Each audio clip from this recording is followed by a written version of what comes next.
Vijnana is the name used for the consciousness necessary for the overcoming of karma.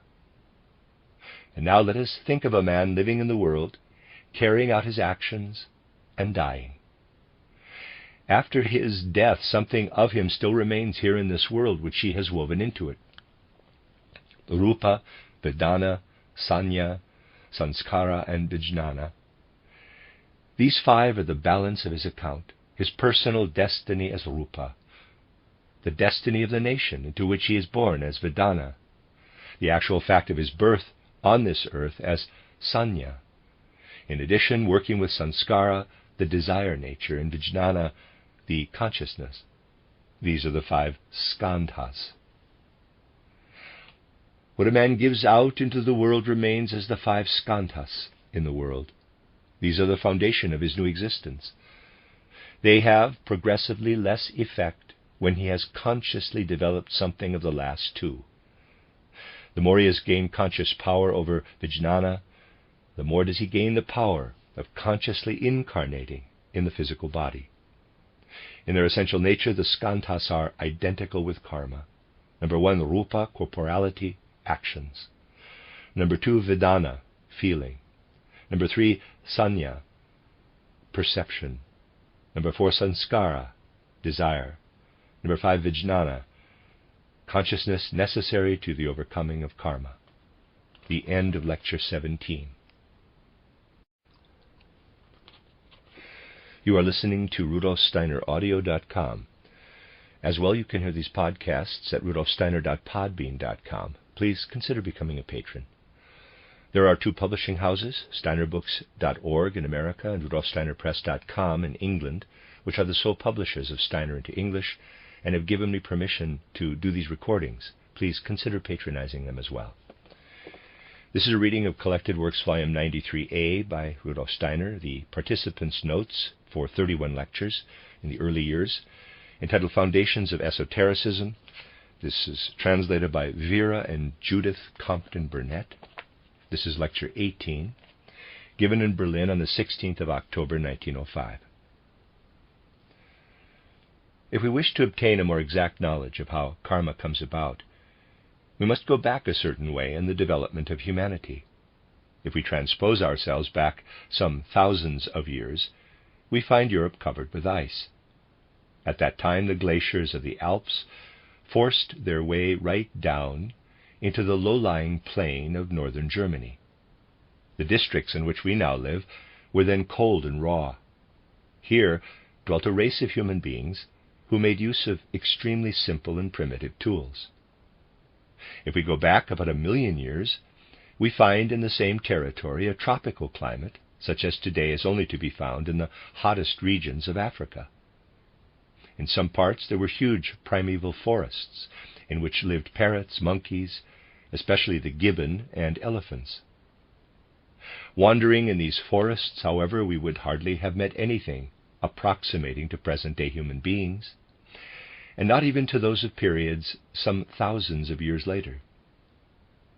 From certain strata of the earth deposited between these 2 epochs, natural science can prove the existence of a type of human being in whom the front part of the brain was not yet as developed as it is today, and whose brow receded far back. Only the back part of the brain was developed. We can go back still further to times in which people did not yet know the use of fire and made their weapons by grinding pieces of stone. The natural scientist likes to compare this stage of humanity with that of the least developed human beings, or that of a clumsy child. Remains of such human beings have been found in the Neanderthal and Croatia. They have a skull similar to that of the ape, and it can be seen from the finds in Croatia that they were roasted before they died, thus proving that cannibals lived there at that time. Now, the materialistic thinker says, we trace man back into the times in which he was still undeveloped and clumsy, and assume that the human being has developed from this childish stage of existence up to the present stage of human culture, and that this primitive man has evolved from animals, bearing a similarity to man. In this theory of evolution, therefore, he simply makes a leap from primitive human beings to animals similar to man. The natural scientist takes for granted that the more perfect has always evolved from the less perfect. This, however, is not always the case. Consider that if we trace the human being back to childhood, we do not come to a greater imperfection, since the child is descended from father and mother. Instead, we come to a primitive condition, deriving from a higher condition.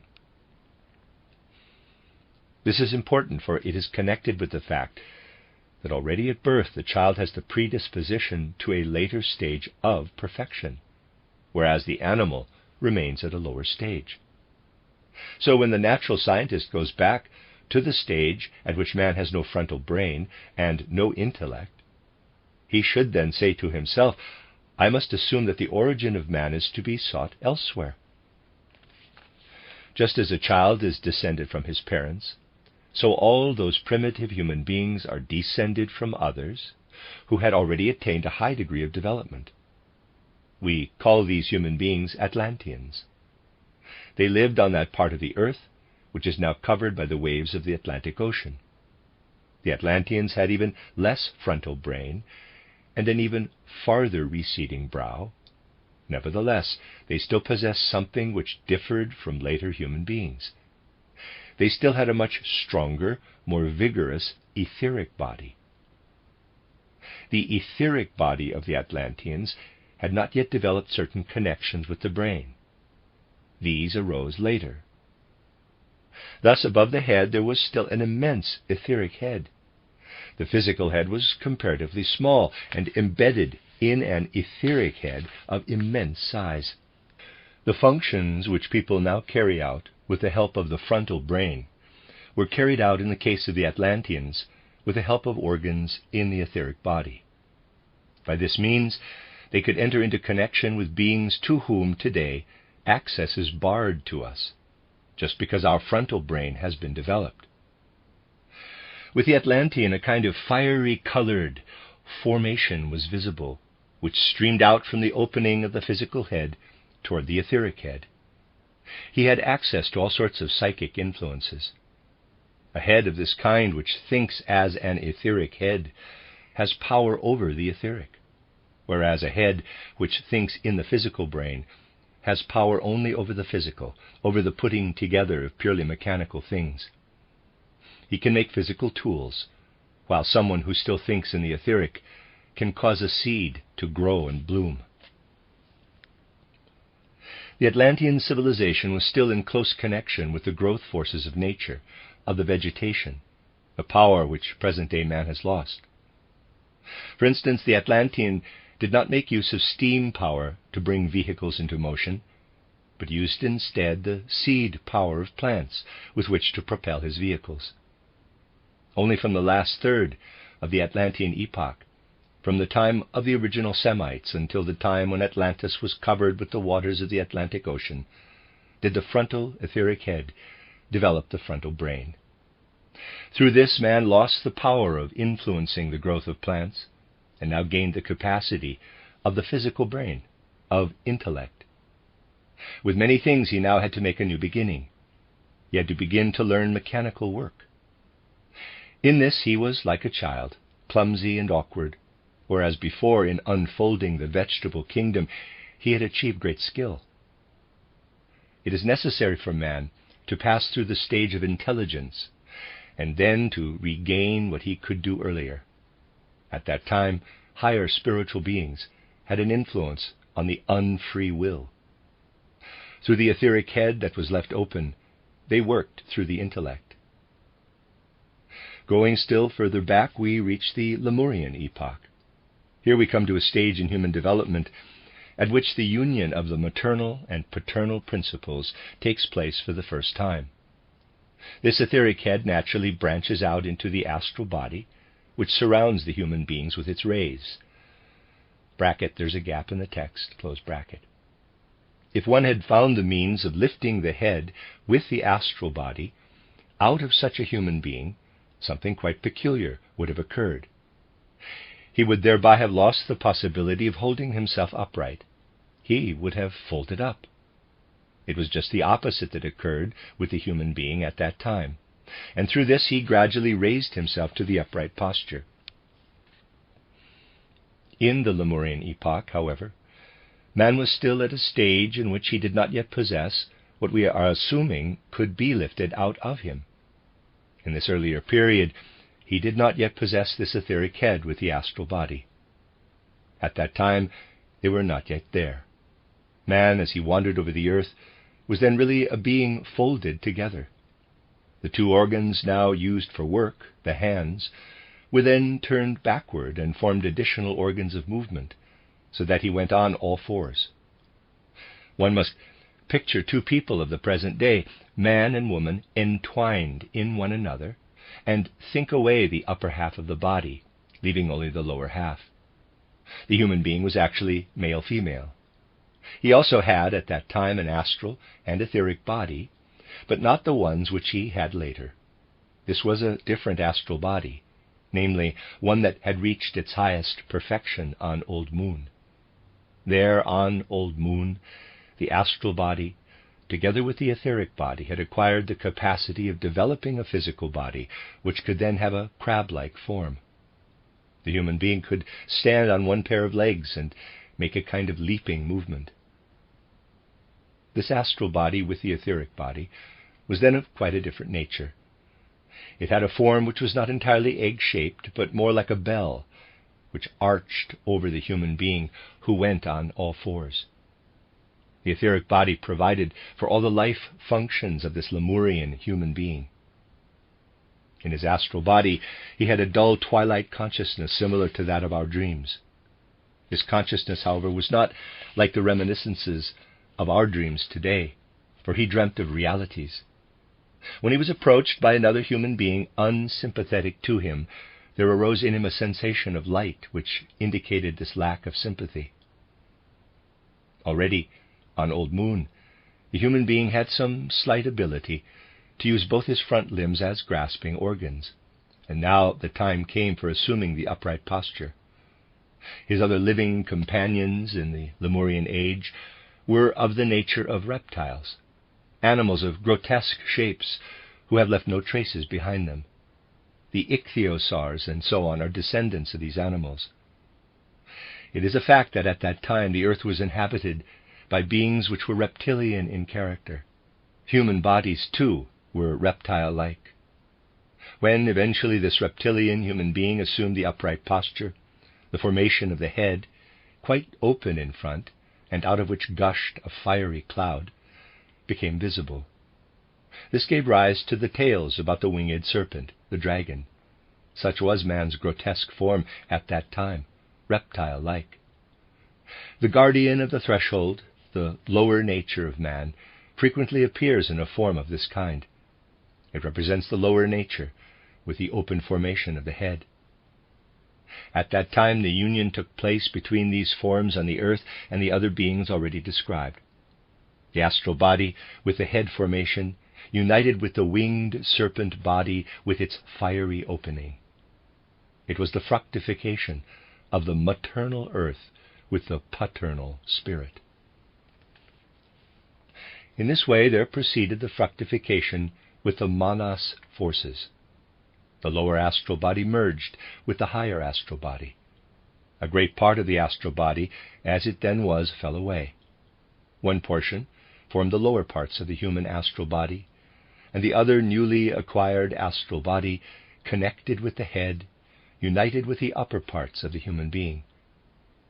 What was then peeled off abandoned this astral body, which was bound up with the form of the winged serpent, that could no longer have any further development on the earth. It formed as a conglomerate substance the astral sphere of the moon, the so-called eighth sphere. The moon actually houses astral beings, which have come into existence through the fact that man has thrown something off. This union of the paternal spirit with the maternal substance was described in Egypt as the union of Osiris and Isis. From it came forth Horus. The merging of the serpent form with the etheric head, with the newly acquired astral body and head formation, led to the conception of the form of the Sphinx. The Sphinx is the reproduction of this thought in sculpture. There were 7 kinds or classes of such forms, all of which differed somewhat from each other, from the finest, representing the most noble human form, down to the most grotesque. These 7 kinds of human forms had all to be fructified. One must conceive the descent of the, quote, sons of Manas, close quote, in this pictorial way. Only then can one understand how the astral body of man came into existence. It is composed of 2 different members. If we consider human development, we shall find that the one part of the astral body is continually endeavoring to overcome the other half, the lower nature, and transform it. Insofar as man today consists of astral body with etheric body and physical body, it is in fact only the physical body, which in its present state is a product which has reached completion. In the case of the etheric body also, there are 2 parts that seek to merge into one another. Now, when man dies, he gives over to the forces of the earth his whole physical body. But the etheric body divides itself into 2 members. The one member is derived from the upper formation, and this man takes with him. The remainder falls away, for over this he can exert no mastery. It came to him from outside. He can only exert mastery over it when he has become an occult pupil. This part of the etheric body, therefore, in the case of the ordinary person, is given over to the etheric forces of cosmic space. What clings to the person from that astral body which he had received from Old Moon compels him to spend a period of time in Kamaloka, until he has freed himself of this part of the astral body as regards that particular life. Then he still has that part of the astral body which has found a state of balance. With this he makes his journey through Devakan and back to physical life. This is why one sees bell-like formations in astral space rushing about with terrific speed. These are the human souls, again seeking incarnation. If such a bell-like human being is darting through astral space here with us, and an embryo in South America is in a karmic relationship with it, this human bell must immediately be there. So these returning souls are rushing through astral space. This bell formation is reminiscent of those which appeared in the Lemurian age, only it has already found its state of balance with the higher astral body. We know that the human being develops by working from the ego, the I, upon the 3 other bodies.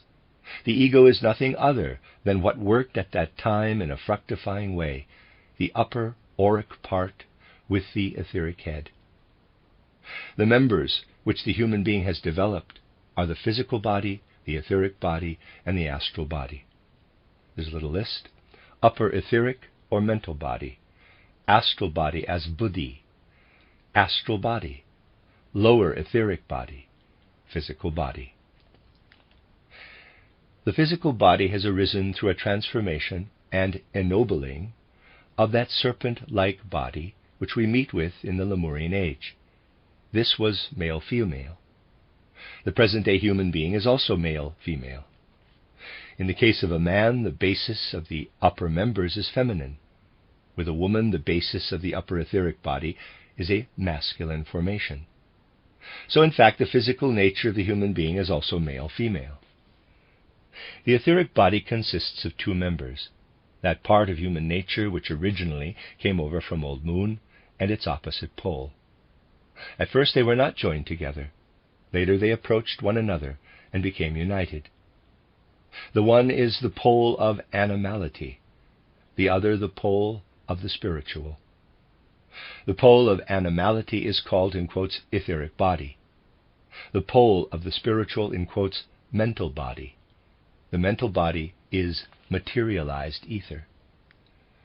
Between them is the astral body, and this too has arisen out of the union of a duality. Fundamentally, it is also a twofold formation. We have to distinguish in it a lower and a higher nature. The higher nature was originally connected with the mental body. This part of the astral body, which has its seat in the mental body, so what has come into it from above, is the other pole of the lower astral body. A characteristic of the lower astral body is that it has desires. The upper part has instead of these devotion, love, the giving virtue. This part of the astral body is called buddhi.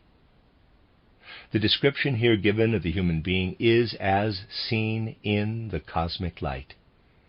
When man himself works into his sheaths, things are different. The one portrays his cosmic structure, the other how he himself works into it. Thus buddhi is the ennobled astral, the mental is the ennobled etheric, and the physical has its opposite pole in Atma. The end of Lecture 18. You are listening to RudolfSteinerAudio.com. As well, you can hear these podcasts at RudolfSteiner.podbean.com. Please consider becoming a patron. There are also two publishing houses, SteinerBooks.org in America and RudolfSteinerPress.com in England, which are the sole publishers of Steiner into English and have given me permission to do these recordings. Please consider patronizing them as well. This is a reading of Collected Works Volume 93a by Rudolf Steiner, Participants' Notes of 31 lectures, entitled Foundations of Esotericism, translated by Vera and Judith Compton Burnett. This is Lecture 19, given in Berlin on the 17th of October, 1905. Yesterday we saw how, in a certain way, man is connected with astral powers. When he dies, he first enters the astral world. But even now in life, he stands in a continual relationship with the astral plane. It is actually the case that on the astral plane, beings are constantly becoming visible, which would not be there if the human being did not exist. Through people, and even more so through animals, these beings make their appearance on the astral plane. They are not of the same nature as its other beings. On the astral plane, there become visible what man in the first place experiences only as feeling. Pleasure, sorrow, passions are actually present, just as physical objects are present on the physical plane, for instance, a chair or a table. Things are such that a being which appears to us as pleasure works upon our feeling even when the astral substance of which it is composed is still quite thin. What makes its appearance on the astral plane is usually present as a mirror image when compared with the physical plane. For instance, the number 563 is there 365. A feeling of hatred also appears, as though coming from the person to whom it was directed. This fact holds good for everything on the astral plane. Feelings of the soul appearing on the physical plane from the astral plane can be experienced as their opposites.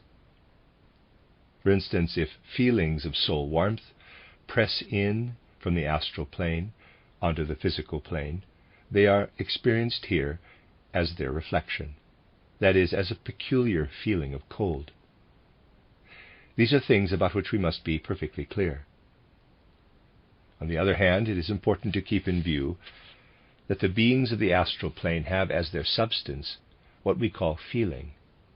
They find their expression in this feeling. If these beings are not yet very strongly present, we can only experience them through a sensation of cold. If, however, they become stronger, if their substance is intensified, they become visible as light beings. This explains why, when materializations occur during spiritualistic seances, a light phenomenon appears, parenthesis, the mollusk crab, for example, close parenthesis. This is a natural process under such conditions. Anyone who observes something of this kind without this knowledge speaks of something miraculous. The miraculous is nothing other than the penetration of a higher world into our own. It is simply a natural process. Thus it is when other beings from higher planes intervene in human life. we understand that a merely cool, dry thought is less effective on the astral plane than a thought that springs from the soul in an impulsive way. When a person in the present stage of civilization has come so far as not to be at the mercy of his passions, our civilization has a certain sophisticated cunning. When cold thoughts about the affairs of the world rise from him into the astral plane, they show themselves there as hollow spaces. They blank out the substance. Ordinary space can be filled with substance. One can bring into ordinary space substance that fills it. It is not so in the case of substance which, coming from thoughts, streams into astral space. It works in the opposite way from physical matter. It displaces what is there in much the same way as, for instance, one makes a hole in dough. This is how it is when our thoughts stream out into astral space. The higher substance is the opposite of the lower. Instead of filling out space, it displaces what is in space. It is the astral matter that is displaced. When a thought penetrates into astral space, it forms a denser layer around the hollow brought about by the thoughts. Around this hollow, colored phenomena make their appearance. A glimmer begins to light up. It is the thought form which we then see. The astral substance surrounding it becomes denser and thereby brighter. The added brightness which arises around the thoughts soon disappears. But if the thought is connected with an intense impulse of passion, it has a relationship with the densified astral substance and gives it life. Thus people who are still very undeveloped, but very passionate, create living beings in astral space when they think. This ceases later. When people evolve and become calmer, such beings no longer arise when they think.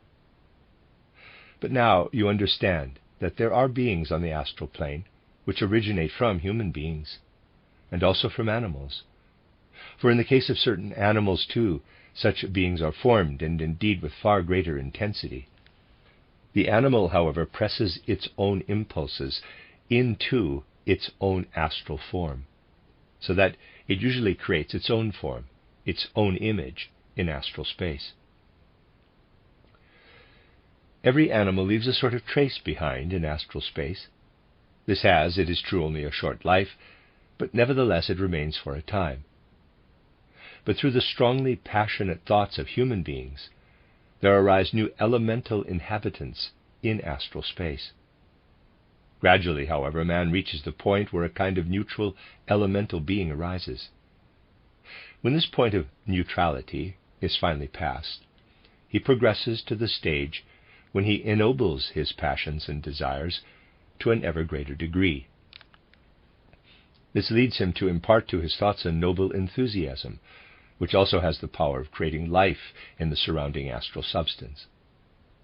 Through the development of patriotism, for instance, beings of noble form also arise, and the elemental beings created in this way play their part in the furtherance of what lives in astral space. The ignoble beings produced by man through thoughts which are filled with passions are hindrances and act in a retrograde way. Everything, however, which he achieves in freedom from what is sensual, through enthusiasm and so on, works progressively.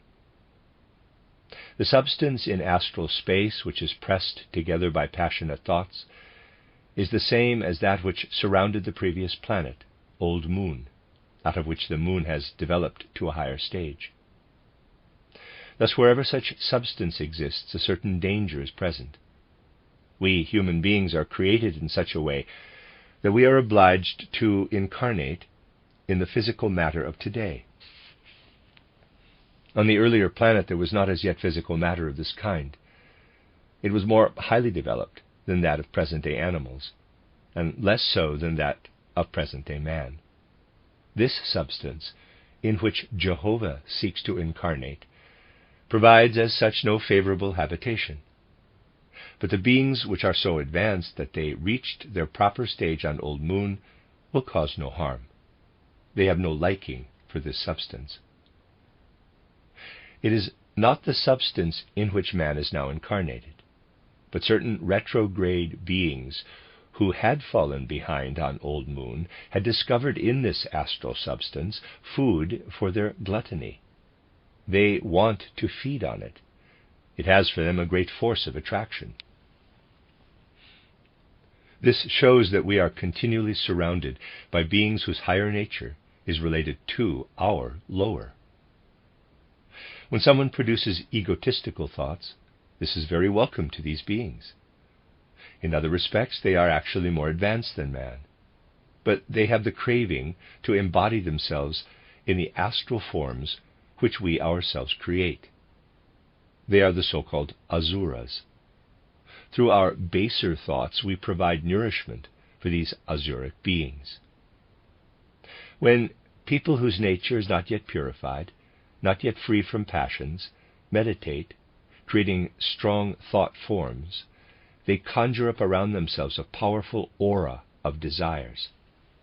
In this, asuric beings of this kind incarnate, beings which are then able to draw such people downward. If a person drowsy with sleep meditates, and in so doing does not rise clearly enough into thoughts, he creates this substance, and because he has no counterbalance, such beings incarnate in his thought forms. These are higher beings because they had completely developed manas on Old Moon before the coming of the buddhi impulse. They therefore do not possess this impulse. Hence with them manas is egotistical. Had not the human being on earth, from that point of time at which manas came to him from outside, also received the impulse of buddhi, had he only developed further the forward urge of manas, he would have become in the strongest sense of the word an egotistical being. Manasic evolution is one tending to egoism and independence. Its task was to make man independent, but then the buddhi nature was necessary. The asuric beings already referred to, because they developed manas too early, have missed this impulse of the buddhi nature. On the one hand, therefore, they stand at a higher stage, and on the other hand they cannot progress, but go on developing the kama manas, which is egotistical. Halfway through the Lemurian race, kama manas appeared on the physical plane in the duality of the sexes. The god who brought about kama manas was Jehovah. This is why Helena Petrovna Blavatsky called him the moon god. He is rightly called the god of fertility. He caused the external working of kama manas to reach its ultimate limit. The sexuality which made its appearance in the Lemurian age, when we trace it backward, when we see it in its ever higher and higher nature, becomes the second logos. Through the descending kama principle, it was the manifestation of Jehovah. Through the ascending buddhi principle, it was the manifestation of Christ. Now, if we submerge ourselves into the kama of the pre-earthly period, we are drawn down by the asuric beings. The higher forces of these, our spiritual predecessors, stand occultly bound up with the passions and forces of our own lower nature. Wherever there are dissolute excesses, there the substance is given in which powerful asuric forces pour cunning intellectualism into the world. In the case of decadent tribes, similar powerful asuric forces are to be found. The black magician draws his most powerful forces out of the morass of sensuality. The purpose of sexual rites is to introduce such magic into these circles. A battle is continually taking place on the earth, the one side striving to purify the passions, the other side striving to intensify sensuality.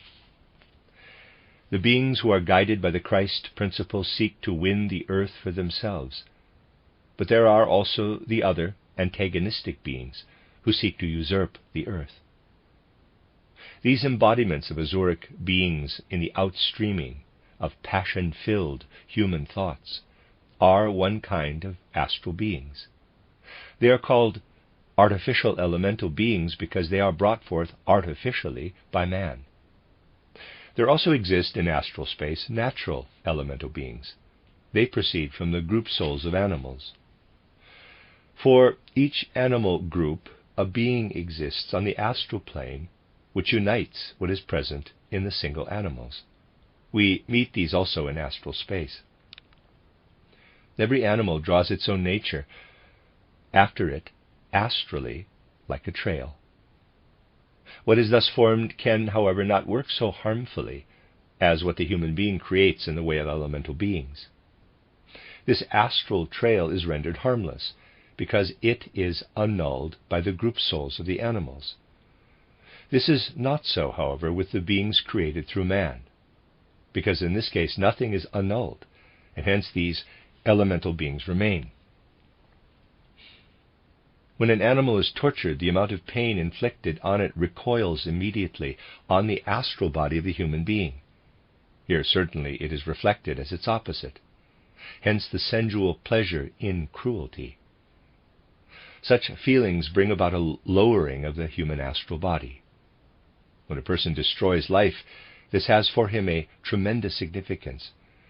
There's a gap in the text, close bracket. In no way can one so readily assimilate destructive astral forces than by killing. Every killing of a being possessing an astral body evokes an intensification of the most brutal egoism. It signifies a growing increase of power. In schools of black magic, therefore, instruction is first given as to how one cuts into animals. Cutting into a definite place, accompanied by corresponding thoughts, induces a certain force. In another place, it induces another force.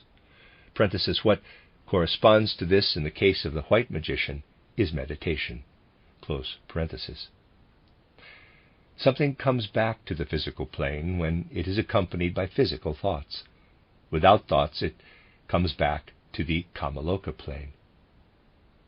The overpowering of a human being by means of hypnotism is a still stronger killing, for it destroys the will. The occultist therefore never intrudes into a person's freedom. He only relates facts. Lying is, from the astral standpoint, murder, and at the same time suicide. It deceives the other person and creates in him a feeling that is related to a non-existent fact, to a nothingness. On the astral plane appears the counter-picture of the nothingness, the killing. You therefore kill something in a person when, through a lie, you direct his feeling to something that does not exist, and you commit suicide because, there's a gap in the text, close bracket, the end of Lecture 19. You are listening to RudolfSteinerAudio.com. As well, you can hear these podcasts at rudolfsteiner.podbean.com. Please consider becoming a patron. There are two publishing houses, steinerbooks.org in America and rudolfsteinerpress.com in England, which are the sole publishers of Steiner into English and have given me permission to do these recordings. Please consider patronizing them as well. This is a reading of Collected Works, Volume 93a, by Rudolf Steiner. It's the participants' notes of 31 lectures, entitled Foundations of Esotericism, translated by Vera and Judith Compton Burnett. This is Lecture 20, given in Berlin on the 18th of October, 1905. Yesterday we considered the forms in the astral world brought about by the influence of man himself. Today we are coming to those beings in astral space who are more or less its permanent inhabitants. To understand what part man takes in astral happenings, we must consider the nature of the sleeping human being. Man consists, as we know, of four members: physical body, etheric body, astral body, and ego, or I. When he sleeps, the astral body with the ego, the I, is outside the human sheath. Such a person wanders about in astral space. As a rule, he does not move far away from the physical and etheric bodies, which remain lying in the bed. The two other members, the astral body and the ego, the I, are then in astral space. Now we must certainly not imagine that when the physical and etheric bodies remain on the physical plane, that because of this only physical forces have an influence on them, and only physical beings have access to them. Everything that exists as thoughts and mental images has an influence on the etheric body. When someone sleeps, the etheric body remains on the physical plane. If we think about something in the vicinity of a sleeping person, we then exercise an influence on his etheric body. Only nothing of this will be experienced by the sleeper. When awake, the human being is so taken up with the outer world that he represses all the thoughts which penetrate into the etheric body. But in the night, the etheric body is alone, without the ego, and is exposed to all the thoughts flying hither and thither around him, without the sleeper knowing anything about it. During waking life also, he knows nothing of this, because the astral body, which dwells in the etheric body, is engaged with the outer world. When man is in a sleeping condition, any being having the power to send out thoughts can gain an influence over him. He can therefore be influenced by higher individualities, such as those we call masters. They can send thoughts into the etheric body of the sleeper. Someone can therefore receive into his etheric body pure and lofty thoughts when the masters consciously wish to make this their concern. But in the night, thoughts that flit into it from the outer world also enter into the etheric body. These the human being finds when, in the morning, he slips again into his etheric body. There are two kinds of dreams. One kind arises directly from the experiences of the astral world, from echoes of day experiences and certain things from the astral world. At night in astral space, the ego experiences little else, as a rule, than things connected with daily life. When the ego returns, it may or may not bring with it into waking life the experiences of the astral world. Certain things are, however, already present in the etheric body. What is found there is taken up by the astral body and then manifests itself to us as dreams. What, however, has taken place during the night in regard to the etheric body is another kind of experience. Thus, in the morning there are to be found in the etheric body, firstly, thoughts which have approached it from the environment, and secondly, thoughts also which the masters or other individualities have implanted into it. The introduction of these latter is made possible by the person in question meditating. In that someone occupies himself during the daytime with pure, noble thoughts, dealing with eternal things, he brings into his astral body the disposition for such thoughts. Should he not have this disposition, it would be useless were a master to wish to work upon his etheric body. If one reads Tidal Light on the Path and meditates upon it, one prepares the astral body in such a way that when the master imbues the etheric body with lofty thoughts, the astral body can actually contact them. This is called the relationship of man to his higher self. Such is the true nature of this process. The higher self of man does not live within us, but around us. Among the more highly developed individualities is the higher self. Man must be clear that the higher self is outside him. Were he to seek for it within himself, he would never find it. He must seek it with those who have already trodden the path that we wish to tread. Within us is nothing except our karma, what we have already experienced in earlier incarnations. Everything else is outside us. The higher self is around us. If, in preparation for the future, we wish to approach it more closely, we must seek it, above all, in the company of those individualities who can work during the night on our etheric body. The higher self is in the universe. Therefore the Vedantist says, quote, tat tvam asi, close quote, that art thou. If through appropriate writings such as Title Light on the Path or the Gospel of St. John, we incline the astral body to take in lofty spiritual nourishment and thus to understand the Masters, we are thereby working in a good way toward what will lead to the higher self. In the night, therefore, we find in astral space the sleeping bodies or the pupils with their masters, insofar as someone who has formed a tie through an appropriate meditation which unites him with the Master is led toward him. This is what can happen during the night. It is possible for everyone, by immersing himself in inspired writings, to reach the point of taking part in such intercourse, and through this to attain to the development of his higher self. What will become our self in the course of some thousands of years is today the higher self. In order, however, really to get to know the higher self, we must seek for it where it already is today, with the higher individualities. This is the communication of the pupils with the Masters. Something else that we can meet with in astral space is the black magician with his pupils.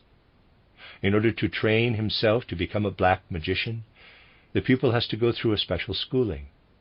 The training in black magic consists in a person becoming accustomed, under methodical instruction, to torture, to cut, to kill animals. This is the ABC. When the human being consciously tortures living creatures, it has a definite result. The pain caused in this way, when it is brought about intentionally, produces a quite definite effect on the human astral body.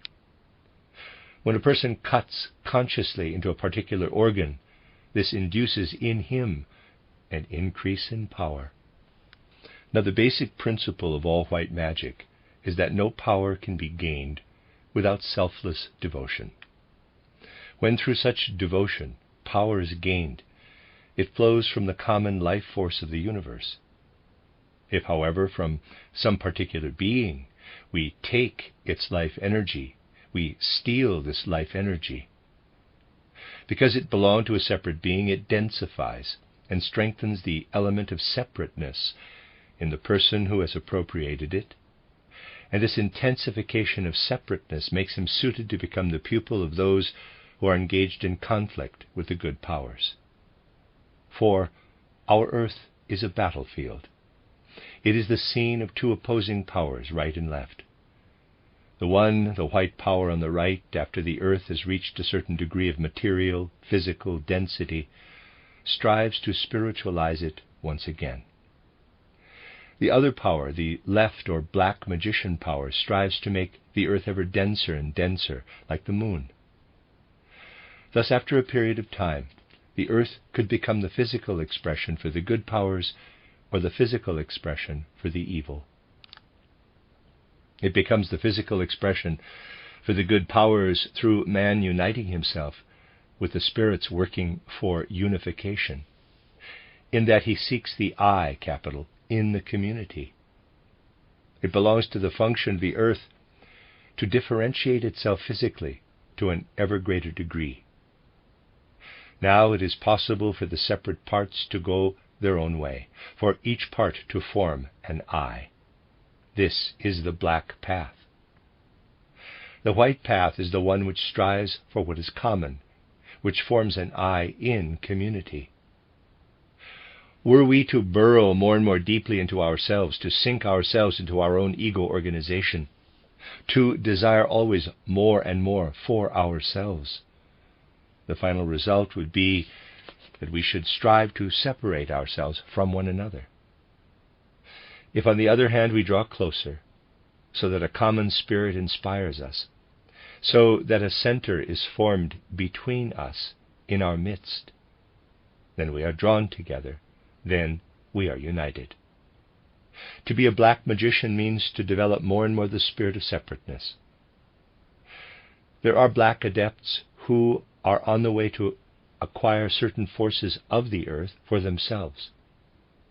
Were the circle of their pupils to become so strong that this should prove possible, then the earth would be on the path leading to destruction. Man is called upon to enter into the atmosphere of the good masters to an ever greater degree. Near the adept with his pupils, there is also on the astral plane the black magician with his pupils. One also finds there human beings who have died some time previously, and they are there for the purpose of gradually getting rid of the connections they have had with the earth. The satisfaction of desires must be put aside. Such desires are a process in the astral body, but the astral body cannot satisfy them.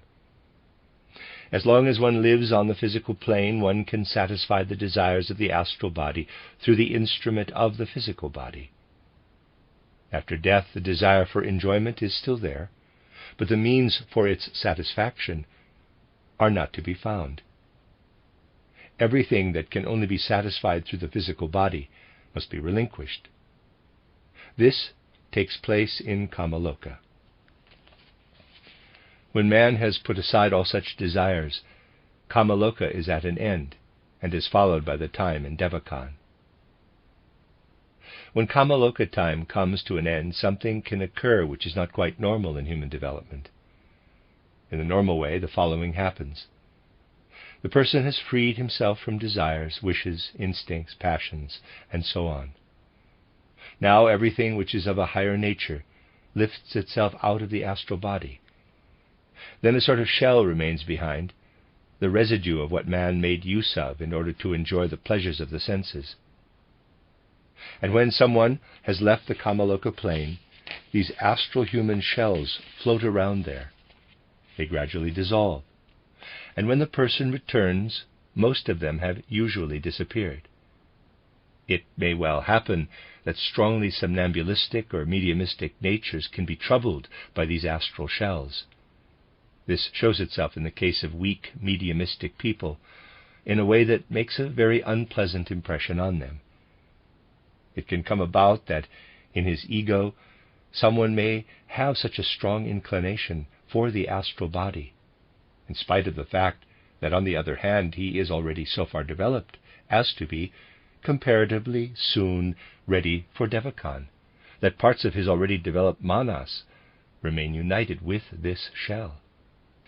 It is not so bad if someone develops lower desires when he is still a simple person, but it is a bad thing if someone uses his highly evolved intellect to gratify those desires. Then part of his manasic nature unites with these lower desires. In the materialistic age, this is extremely frequent. With such people, part of manas remains united with the shell, and then this shell has automatic intellect. These shells are called shades.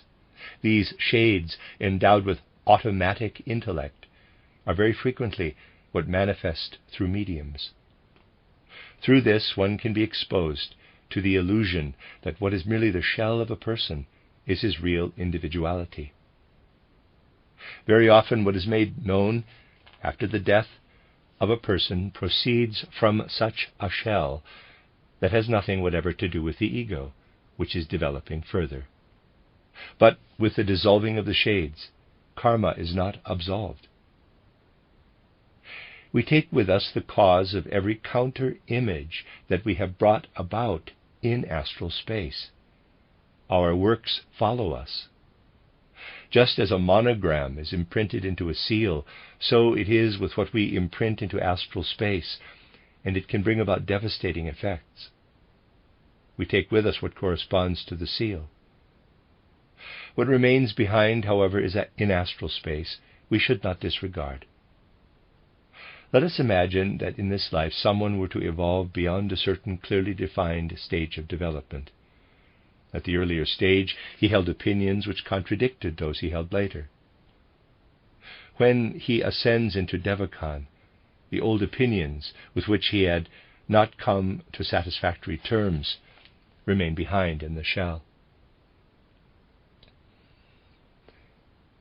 Now, if a medium comes into contact with this shell, it can be that opinions are found in it which are in contradiction with the later life of this person. This was actually the case when the attempt was made to get into touch with Helena Petrovna Blavatsky on the astral plane. At one time her attitude had been that there was no such thing as reincarnation. The medium in question had obtained this opinion from the shell that Blavatsky had left behind, an opinion which, however, in her later teachings, she declared was erroneous. Innumerable errors can assail anyone who enters astral space. Besides everything else, there is on the astral plane an imprint of the Akasha Chronicle. If someone has the faculty of reading the Akasha Chronicle on the astral plane, which is there reflected in its single parts, he will be able to see his earlier incarnations. The Akasha Chronicle does not consist of printed letters, but one reads there what has actually taken place. Even after 1,500 years, an Akasha picture gives the impression of the earlier personality. Thus, on the astral plane, there are also to be found all the Akasha pictures from earlier times. So one can easily fall into the error of believing that one is speaking to Dante, whereas today Dante might actually be reincarnated as a living personality. It is also possible for the Akasha picture to give sensible answers, even to go beyond itself. It can therefore come about that we get verses from Dante's Akasha picture which do not proceed from the progressed individuality, but must be looked upon as a continuation of verses coming from the previous personality of Dante. The Akasha picture is something living, by no means a rigid automaton. In order to be able to find one's way on the astral plane, a strict and systematic schooling is necessary, because there is always the possibility of deception. And it is especially important to refrain, as long as possible, from forming judgments. Let us now turn our minds to the process of dying, in order to understand the technique of reincarnation. The moment of death consists in the separation of the etheric and physical bodies. The difference between falling asleep and dying is that when one falls asleep, the etheric body remains connected with the physical body. All one's thoughts and experiences are imprinted into the etheric body. They are deeply embedded in it. The human being would be able to remember much more of his experiences of it were not that they are continually obliterated by the outer world. He is not always aware of his thoughts and impressions because his attention is directed outward. If he ceases to do this, he perceives what is stored up in his etheric body. In the main, he directs his attention outward and absorbs the impressions into his etheric body. These, however, he partially forgets. When, at the moment of death, the physical body is laid aside, he perceives what is stored up in his etheric body. This is what happens after his ego, together with the astral and etheric bodies, has separated from the physical body. Immediately after death, therefore, opportunity is given for complete recollection of the past life. Now we must try to understand another and similar moment, namely the moment of birth, when the human being enters into a new incarnation. Here something different occurs. He brings with him all that he has worked over on the Devakan plane. Like bells, the astral bodies, desirous of incarnation, whirl toward the life ether and now form a new etheric body. When the human being has united himself with his future etheric body, a momentary vision arises, just as previously at death he looked back on his past life. This, however, expresses itself in quite another way, as a gazing into the future, a foreknowledge. In the case of children with somewhat psychic tendencies, one can sometimes hear them tell of such things in their earliest years, so long as the materialistic culture has not yet affected them. This is prevision of the coming existence. These are two vital moments, for they show us what the human being brings with him when he descends in order to incarnate. When he has died, the essential thing is memory. When he reincarnates, what is essential is a vision of the future. These two are related to one another as cause and effect. Everything that man experiences in the last moment of dying is the gathering together of all previous lives. In Devakan, this is transformed from what is connected with the past into what is connected with the future. These two moments can form an important signpost, pointing to quite definite connections in two or more succeeding incarnations. The end of Lecture 20. You are listening to RudolfSteinerAudio.com. As well, you can hear these podcasts at RudolfSteiner.podbean.com. Please consider becoming a patron. There are two publishing houses, SteinerBooks.org in America and RudolfSteinerPress.com in England, which are the sole publishers of Steiner into English and have given me permission to do these recordings. Please consider patronizing them as well. This is a reading of Collected Works, Volume 93a by Rudolf Steiner, the participants' notes of 31 lectures in the early years, 1905 actually, entitled Foundations of Esotericism. And it's translated by Vera and Judith Compton Burnett. This is Lecture 21, given in Berlin on the 19th of October, 1905. In order to form an exact concept in regard to the technique of reincarnation, we must, to begin with, acquaint ourselves with an idea that has significance for the whole world conception, that is, the law of effect and counter-effect. Each single effect calls forth its counter-effect. This can be perceived in a crude way, as when, for instance, I strike someone and he strikes back, so that a blow is followed by a counter-blow. We can observe this law in action in the whole of nature. In Newton's writings, this is stated in many places. It also holds good in the sphere of occultism. The counter-effect is not always perceptible, but it is, for example, clearly perceptible if you make a dent in a rubber ball. The stronger the pressure, so much the stronger is the reaction. When in nature an effect like heat arises, this heat must be withdrawn from some other part of the surroundings. There, cold arises as counter-effect. This law of effect and counter-effect, however, also holds good for the entire spiritual world, and it is of the utmost importance to know this if one wishes to understand reincarnation and karma. Action finds its expression on the physical plane. A feeling does not show itself directly on the physical plane. When I am connected with someone in friendship, we can be separated physically, so that we cannot make our feeling known outwardly by means of an action, and yet we can feel affection for one another. A feeling can have its direct effect on the astral plane. It is only when feeling passes over into action that it finds its expression on the physical plane. We must bear this difference in mind. We must be perfectly clear about the fact that every single action that takes place on the physical plane has its effect somewhere and also its counter-effect. Through the action, an alteration is always brought about on the physical plane. If we wish to comprehend the world in a deeper way, we should not limit ourselves solely to what we can see.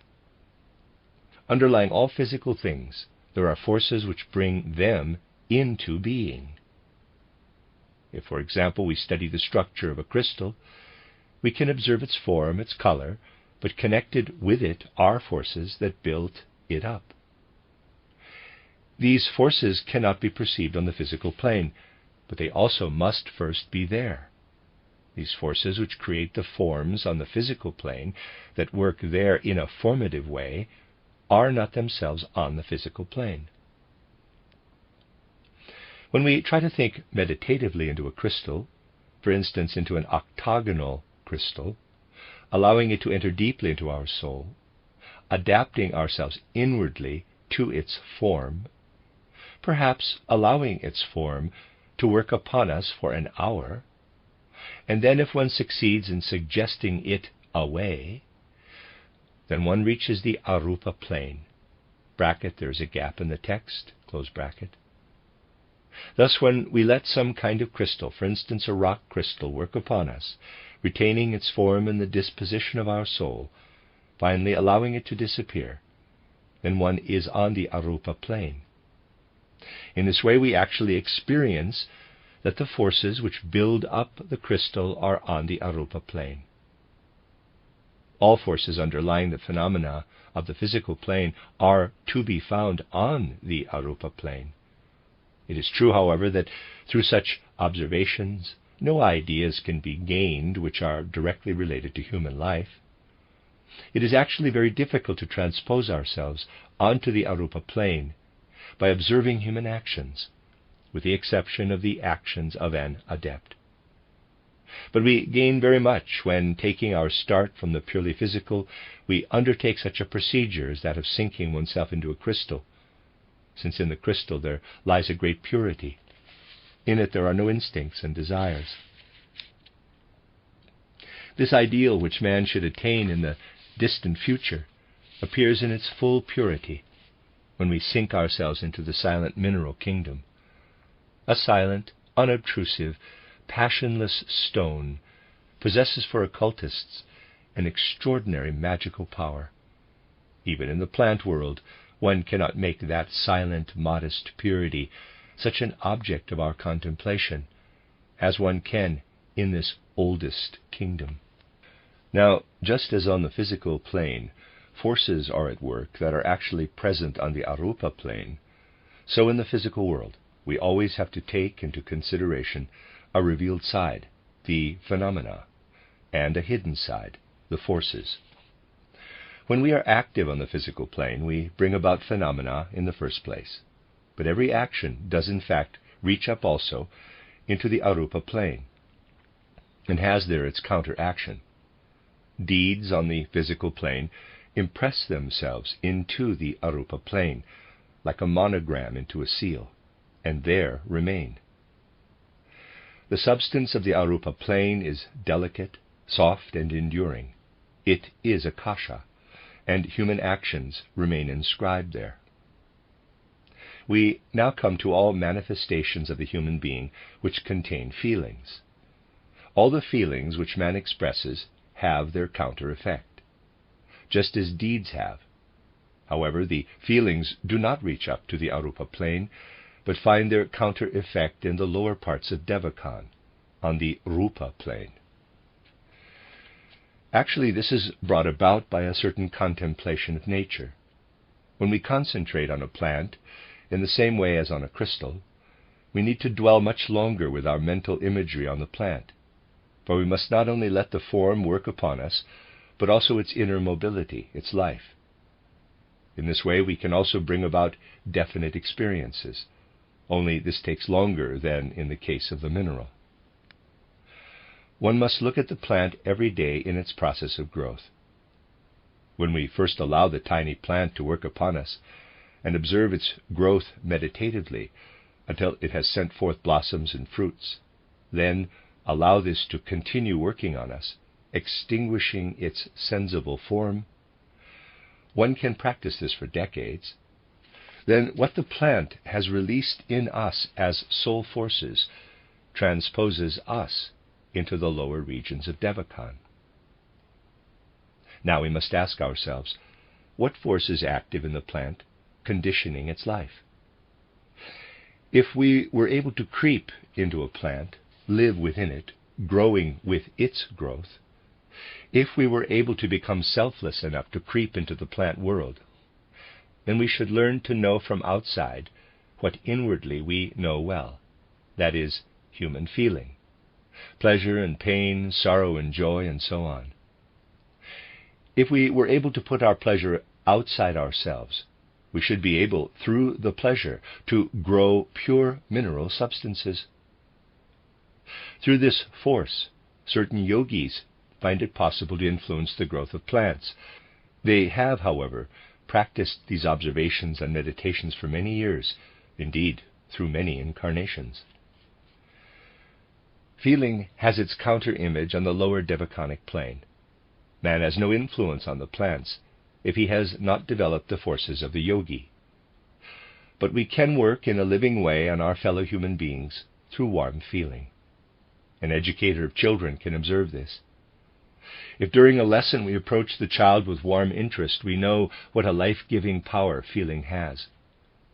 In other ways, too, we can observe the effect of feeling in the world.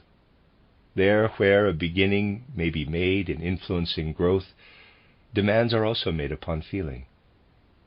Through art, a beginning is made with what affects the growth of human beings. The artist has within himself the beginning, at any rate, of what is an organizing force. In any case, an artist of distinction, as, for instance, the creator of the Zeus head. It is artistic creation in connection with human feelings, which, if more intensively developed, would make it possible to influence the growth of plants. Theosophy should provide once more an impulse leading to an understanding of all that is truly artistic, where this is conceived in the purest, noblest sense, in its world-cultural aspect. Every combination of matter on the physical plane lacks an etheric body, but all that grows has an etheric body. If someone works artistically, either in a visual or plastic way, this has an effect on the etheric body. An artistically formed piece of sculpture or a painting works directly on the etheric body. A virtue, on the other hand, works on the astral body. Many noble human beings who return from Devachan meet an etheric body which is in no way suited to their advanced astral body, because they have done nothing in the way of organized activity in the sphere of beauty. It therefore happens that many people, who in their last incarnation lived very holy lives, but without concerning themselves with what is noble in the outer world of the senses, when approaching reincarnation, experience a fear of rebirth, because they have not ennobled their etheric body through that beauty which is dependent on the senses. This very frequently brings about an apprehension before incarnation, and in an extreme case, rebirth as an idiot. When a person during his life as an idiot experiences all that is detrimental in his etheric body, this is balanced out in the following incarnation. Because the human being at the moment of incarnation, of birth, receives a shock if he has not ennobled his etheric body through allowing beauty, which is dependent on the senses, to work upon it, Freemasonry took beauty as its second principle. Wisdom, beauty, and power, or strength, are the three constructive forces. These have to be developed. Anyone possessing all three will, in his next incarnation, become a human being who fits harmoniously into his three bodies. These things lay upon us the duty of reintroducing artistic activity into theosophical life. This is even now being taken up into the stream of the theosophical movement. The teachings as such had at first to work upon the astral body. Now, feeling should also influence the etheric body. Great teachings are not only embodied in words, but in buildings, paintings, and sculpture. If we were to have a world around us built up in a style in keeping with the great theosophical movement, then we should have done much. Christianity is not only given as doctrine, but was painted by Michelangelo, Raphael, Leonardo da Vinci, and also built into the Gothic cathedrals. Then the musical element emerged, which was absorbed by Christianity after it had become inwardly deepened. After the world of feelings, we ascend into the world of thought. When someone grasps a pure thought, he comes into a situation which is different from situations brought about through his feelings and actions. For whoever grasps a pure thought conjures up also, through this thought, a counter-effect. Europeans have such pure thoughts very seldom, for the thoughts are generally clouded by instincts, desires, and passions. There is usually only one area where they have pure thoughts. That is in mathematics. When people calculate, their passions are usually very little involved. Because the majority of people everywhere wish to exercise their feeling and critical faculty, they have no love for mathematics. Here one cannot vote in parliamentary fashion. Mathematical truth is recognized by man through truth itself. A problem can only have one solution. Whether 1 or 1,000,000 people hold their own view about it, the problem must find the same solution. If it was possible in every sphere to make decisions in a way as free from emotion, as objectively as in mathematics, nowhere would we need majority decisions. In Europe, one can only point to this as to an ideal, in the hope that one day in other spheres of life, judgments will be reached equally objectively and as free from emotion as in mathematics. Thinkers would not disagree so violently if they would take all the factors into consideration completely objectively, for truth cannot approach man in different ways. People hold different opinions because with their instincts and passions they are involved in their ideas in different ways. Haeckel had different instincts from Wassmann. This is why they reached different conclusions. No philosophy dealing with human matters was expressed so objectively, with such pure mathematical thinking, as the Vedanta philosophy, which is truly philosophical in the highest sense of the word. Whoever imbues himself with this knows what the following means. Quote, "I need no other person in order to know whether something is true." Close quote. Whoever actually raises himself to this clear, passionless thinking needs no other opinion. Heraclitus and Hegel had freed themselves from their emotions to a greater degree than Dubois Raymond, Herbert Spencer, and Haeckel. They stand therefore at a higher level. There are different standpoints and conclusions, but not contradictory truths. Haeckel's truth crawls on the ground. The Vedanta wisdom ascends in passionless purity and surveys things from those heights. It does not contradict materialism, but has a higher standpoint. Goethe, in his title Metamorphosis of Plants, tries to create a form as unemotional as that created by the mathematician. Through this he wished to create emotionally free thoughts and introduce the spirit of mathematics into higher regions. Only a certain degree of yoga, a certain degree of purification of emotion, can make comprehensible what Goethe intends with his botany. In this sense, thought is something holy, so that with his thoughts man is on the devachanic plane. The European is practically never on the devachanic plane, except when he is thinking mathematically. Certain kinds of artistic creation also rise up to the devachanic plane. When Goethe attains to the greatest heights as an artist, it is only with great difficulty that he is understood. In Iphigenia title and title Tasso, he tried to introduce these passion-free thoughts. Still more so in the drama title Die natürliche Tochter. These dramas in particular had a powerful effect, even on strong and forceful human beings. Such people shed tears over title Die natürliche Tochter. Thought which is on the devachanic plane has its counter-effect on the astral plane. These thoughts work downward onto the astral plane. Other things work upward. In the case of Fichte, for instance, the thought content in title Die natürliche Tochter worked on the astral plane on his feeling and reduced him to tears. This was the counter-effect of thought. Certain people were moved to the depths of their being through the influence of such pure thoughts. The counter-effect of action and feeling goes upward. Here it descends. Even though thoughts seldom show themselves as such, pure thoughts, they are nevertheless always present as driving forces. Although different opinions give rise to much wrangling, the thoughts are there. If one is to live in thought on the devachanic plane, one must grasp thought in such a way that one develops feeling for the thought. Most people are in agreement with the first theosophical principle, insofar as it is a thought. If one asks if he is also a representative of this in feeling, one would come to a different conclusion. Only when an opinion for which one stands is brought down to the astral plane, when it has become completely imbued with feeling, only then does the opinion become really effective.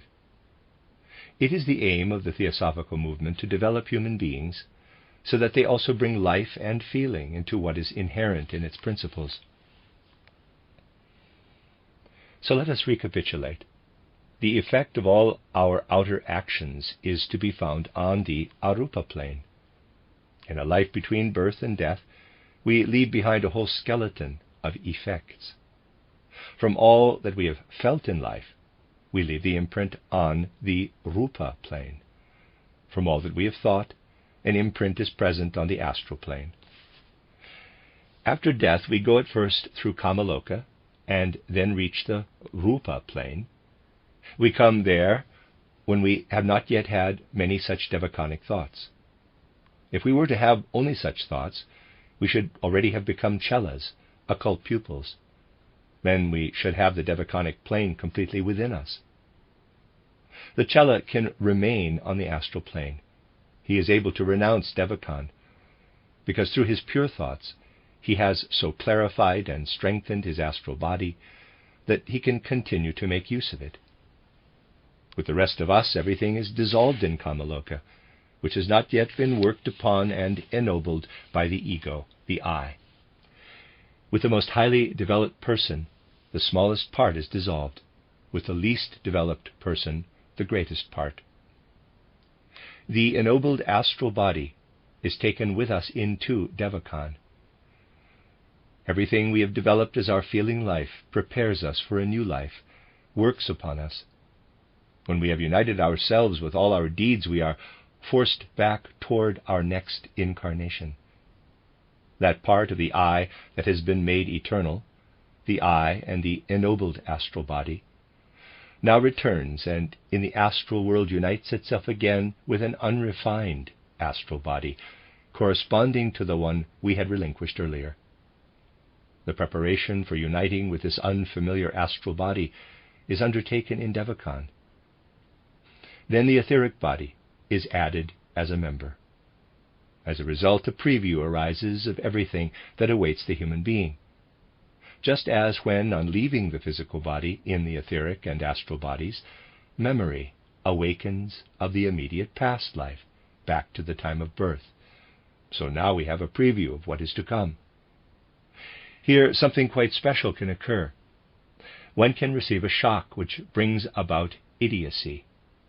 With a further descent, the physical body is added. Because thoughts are active only on the astral plane, they are karmically the most intimate. They are creative through their own nature. Hence the saying holds good, what you think today, you are tomorrow. The purer and more supersensible the thought, the more one works creatively upon one's character. Destiny is formed through yet other factors. Feelings fashion the opportunities. Actions fashion the form. A small chart. Manifestation, physical plane. Actions. The forces are arupa plane. Manifestation, astral plane. Feelings, forces, rupa plane. Manifestation, devacon plane. Thoughts, forces, astral plane. The end of Lecture 21. You are listening to RudolfSteinerAudio.com. As well, these podcasts can be heard at RudolfSteiner.podbean.com. Please consider becoming a patron. There are two publishing houses, SteinerBooks.org in America and RudolfSteinerPress.com in England, which are the sole publishers of Steiner into English and have given me permission to do these recordings. Please consider patronizing them as well. This is a reading of Collected Works Volume 93a by Rudolf Steiner, the lecture notes of participants of 31 lectures given in the early years by Rudolf Steiner, entitled Foundations of Esotericism, translated by Vera and Judith Compton Burnett. This is Lecture 22, given in Berlin on the 24th of October, 1905. As a continuation of the lecture on karma and reincarnation, let us select for special consideration the problem of death in its connection with the whole subject. The question, Why does man die? Continually claims the attention of mankind. But it is not quite easy to answer, for what we today call dying is directly connected with the fact that we stand at a quite definite stage of our development. We know that we live in three worlds, in the physical, astral, and mental worlds, and that our existence changes between these three worlds. We have within us an inner kernel of being, which we call the monad. We retain this kernel throughout the three worlds.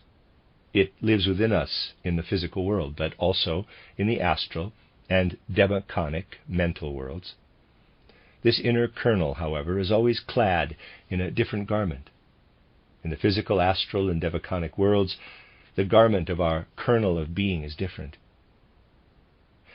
Now, we will first look away from death and picture the human being in the physical world clothed with a particular kind of matter.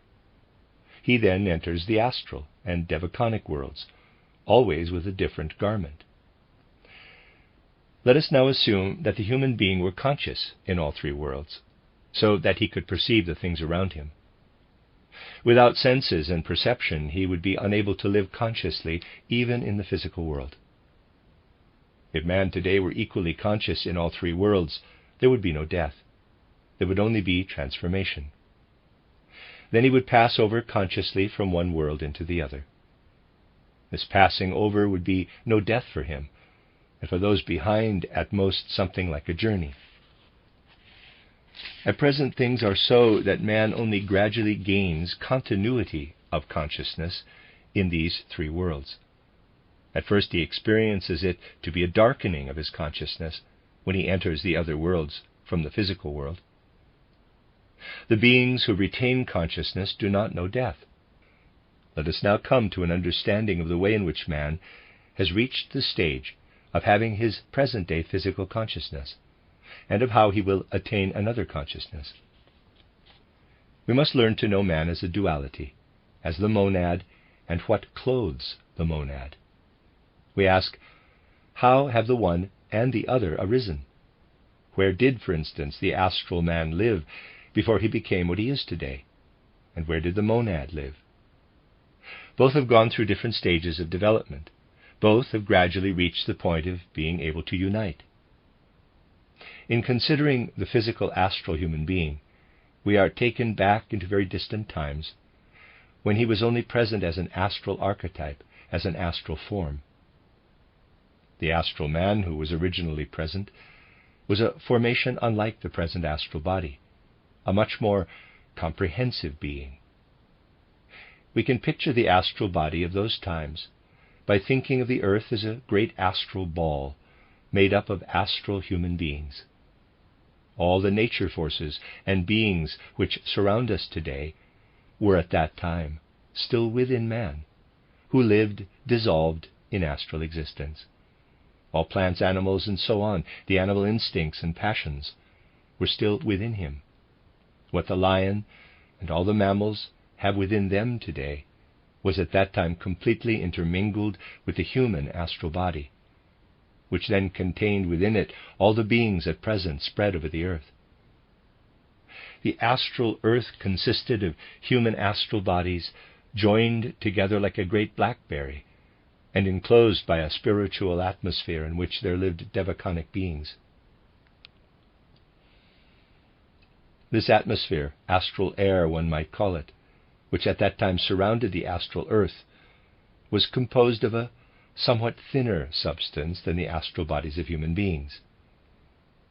In this astral air lived spiritual beings, both lower and higher, among others the human monads also, completely separated from the human astral bodies. This was the condition of the earth at that time. The monads, which were already present in the astral air, could not unite with the astral bodies, for these were still too wild. The instincts and passions had first to be ejected. Thus, through the throwing off of certain substances and forces possessed by the astral body, the latter gradually developed in a purer form. What has been thrown off, however, remained as separated astral forms, beings with a much denser astral body, with wilder instincts, impulses, and passions. Thus there now existed two astral bodies, a less wild human astral body, and an astral body that was very wild and opaque. Let us keep these strictly apart, the human astral body and what lived around it. The human astral body becomes ever finer and nobler, always throwing off those parts of itself it needed to expel. And these became ever denser and denser. In this way, when they eventually reached physical density, the other kingdoms arose, the animal, plant, and mineral kingdoms.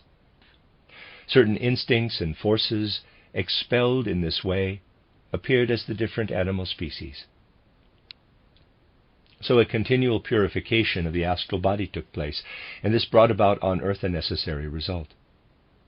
For through the fact that in consequence of this purification, what man once had within him he now had outside him, he entered into relationship with these beings, and what formerly he had had within him now worked into him from outside. That is an eternal process, which holds good also for the separation of the sexes, which from that time on affect each other from outside. To begin with, the whole world was interwoven with us. Only later did it work upon us from outside. The original symbol for this coming back into oneself from the other side is the snake biting its tail. In the purified astral body, pictures arise now of the world surrounding it. Let us assume that a human being had perhaps separated off 10 different forms, which are now around him. Previously they were within him, and later he is surrounded by them. Now mirrored pictures arise in the purified astral body of the forms existing in the outer world. These mirrored pictures become a new force within him. They are active within him, transforming the nobler, purified astral body. For instance, it has rejected from itself the wilder instincts. These are now outside it as pictures and work upon it as formative force. The astral body is built up by means of the pictures of the world it has thrown off, and which were earlier within it. They build up in it a new body. Formerly, man had had the macrocosm within him. He then separated it off, and now this formed within him the microcosm, a portion torn off from himself. Thus, at a certain stage, we find the human being in a form which is given him by his surroundings. The mirrored pictures work on his astral body in such a way that they bring about in it differentiation and division. Through the mirrored pictures, his astral body divided itself, and he reassembled it again out of the parts, so that he is now a membered organism. The undifferentiated astral mass has become differentiated into different organs, the heart and so on. To begin with, everything was astral, and this was then enclosed by the physical human body. Thereby the human forms became more and more adapted to densification, and to becoming a more complicated and comprehensive organism, which is an image of the entire environment. What has become densest of all is the physical body. The etheric body is less dense, and the astral body is the finest. They are in reality mirrored images of the outer world, microcosm in the macrocosm. Meanwhile, the astral body has become ever finer and finer, so that at a certain point of earth evolution, the human being has a developed astral body. Through the fact that the astral body has become increasingly finer, it has attracted to itself the finer astral substance around it. Meanwhile, in the upper region, the opposite evolutionary processes have taken place. The monad has descended from the highest regions of Devachan into the astral region, and in the course of this descent has become denser. Now the two parts approach each other. From one side, the human being ascends as far as the astral body. From the other side, it is met by the monad on its descent into the astral world. This was in the Lemurian age. Thus they could mutually fructify each other. The monad had clothed itself with devachanic substance, then again with astral, airy substance. From below upward we have the physical substance, then the etheric substance, then again astral substance. So both astral substances fructify one another, and as it were melt into one another. What comes from above has the monad within it. As though into a bed, it sinks itself into the astral substance. This is how the descent of the soul takes place. But in order that it can happen, the monad must develop a thirst to know the lower regions. This thirst must be taken for granted. As monad, one can only learn to know the lower regions by incarnating in the human body, and by its means looking out into the surrounding world. Man now consists of 4 members.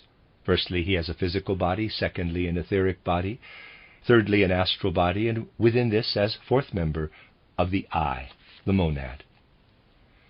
After the 4-fold organization has come into being, the monad can look through it into the environment, and a relationship is established between the monad and everything that is in the surroundings. Through this, the thirst of the monad is partially assuaged.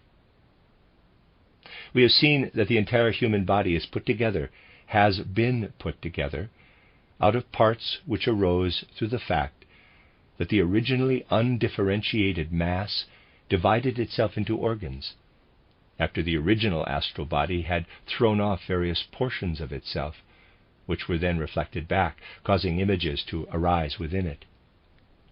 These reflected images became forces within the astral body, and these built up the etheric body. That is to say, through these manifold images, the etheric body developed separate members. This etheric body now consisted of different parts, and as a further process, each of these parts densified within itself. And so the differentiated physical body developed. Every such physical kernel, out of which the organs later develop, forms at the same time a kind of central point in the ether. The intervening spaces between the centers are filled with the main etheric mass. We must think of the body as put together out of 10 parts. These 10 parts, shown in a diagram, hold the body together through their relationship. They are images of the whole of the rest of nature, and everything depends on how strongly they are connected. Different degrees of relationship exist between the separate parts. As long as these are retained, the body is held together. When the various relationships cease, the parts fall away, the body disintegrates. Because during Earth evolution we have manifold forms, the parts in the etheric body only hold together to a certain degree. Human nature is an image of the beings which have been thrown off. Insofar as these beings lead a separate existence, the parts of the physical body also lead a separate existence. When the relationship of forces has become so slight as to be non-existent, our life comes to an end. The length of our life is conditioned by the way in which the beings around us get on with each other. The development of the higher man proceeds in such a way that to begin with, man works upon his astral body. He works ideals into it, enthusiasm, and so on. He fights against his instincts. As soon as he replaces passions with ideals, instincts with duties, and develops enthusiasm in the place of desires, he creates harmony between the parts of his astral body. This peacemaking work begins with the entrance of the monad, and the astral body gradually approaches immortality. From that time on, the astral body no longer dies, but retains continuity to the degree in which it has induced peace in itself and established peace in the face of the destructive forces. From the time when the monad enters, it brings about peace, initially in the astral body. Now the instincts begin to come into mutual relationship. Harmony comes about in the former chaos. and an astral form arises which survives, remains living. In the physical and etheric bodies, peace is as yet not established, and only partly so in the astral body. The latter retains its form for a short time only, but the more peace is established, so much the longer is the time in Devachan. When someone has become a chela, he begins to establish peace in the etheric body. Then the etheric body too survives. The masters also establish peace in the physical body. Thus, in their case, the physical body also survives. The important thing is to bring into harmony the different bodies, which consist of separate warring parts, and transmute them into bodies having immortality. Man has formed his physical body by putting out from himself the kingdoms of nature, which then reflected themselves back into him. Through this, the single parts came into existence within him. Now he performs actions. Through these, he again has intercourse with his surroundings. What he now puts out are the effects of his deeds. He projects his actions into the surrounding world and gradually becomes a reflection of these actions. The monad has been drawn into the human body. Man begins to perform actions. These actions are incorporated into the surrounding world and are reflected back. To the same degree in which the monad begins to establish peace, it also begins to take up the reflected images of its own actions. Here we have come to a point where we continually create a new kingdom around us, the effects of our own actions. This again builds up something within us. As previously we fashioned the undifferentiated etheric body into separate members, we build into the monadic existence the effects of our actions. We call this the creation of our karma. Thereby we can give permanence to everything in the monad. Earlier, the astral body had purified itself by casting off everything that was in it. Now man created for himself a new kingdom of deeds, as it were, out of nothing. In regard to relationships, a, quote, creation out of nothing, close quote. That which previously had no existence, the new relationship, reflects itself in the monad as something new, something having a pictorial character, and a new inner kernel of being is formed in the monad, arising out of the reflected image of deeds, the reflection of karma. As the work of the monad progresses, the kernel of being becomes more and more enlarged. Let us observe the monad after a period of time. On the one hand, it will have established harmony out of the warring forces, and on the other hand, out of the effects of deeds. Both unite, and a unified formation arises. Let us suppose that someone's earthly garment has been laid aside and the monad remains. It retains the results of its deeds. The question is how the results of the deeds are brought about. If these results have been so brought about that in the worlds in which the monad now finds itself they can continue to be fruitful, then the human being can sojourn there for a long time, if not for a short time only. In this case, they must fall back again into the thirst of the monad for the physical plane, and once again inhabit a physical body. Human life is a continual process of being enveloped in what surrounds us. Involution, evolution. We take up image forms, and according to these shape our own body. What the monad has brought about is again taken up by man as his karma. Man will always be the result of his karma. The Vedanta teaches that the different parts of the human being are dissolved and cast to the winds. What still remains of him, that is his karma. This is the eternal which man has created out of himself, something which he himself had first to take up as image out of his environment. Man is immortal. He only needs to exert his will. He only needs to form his actions in such a way that they have a lasting existence.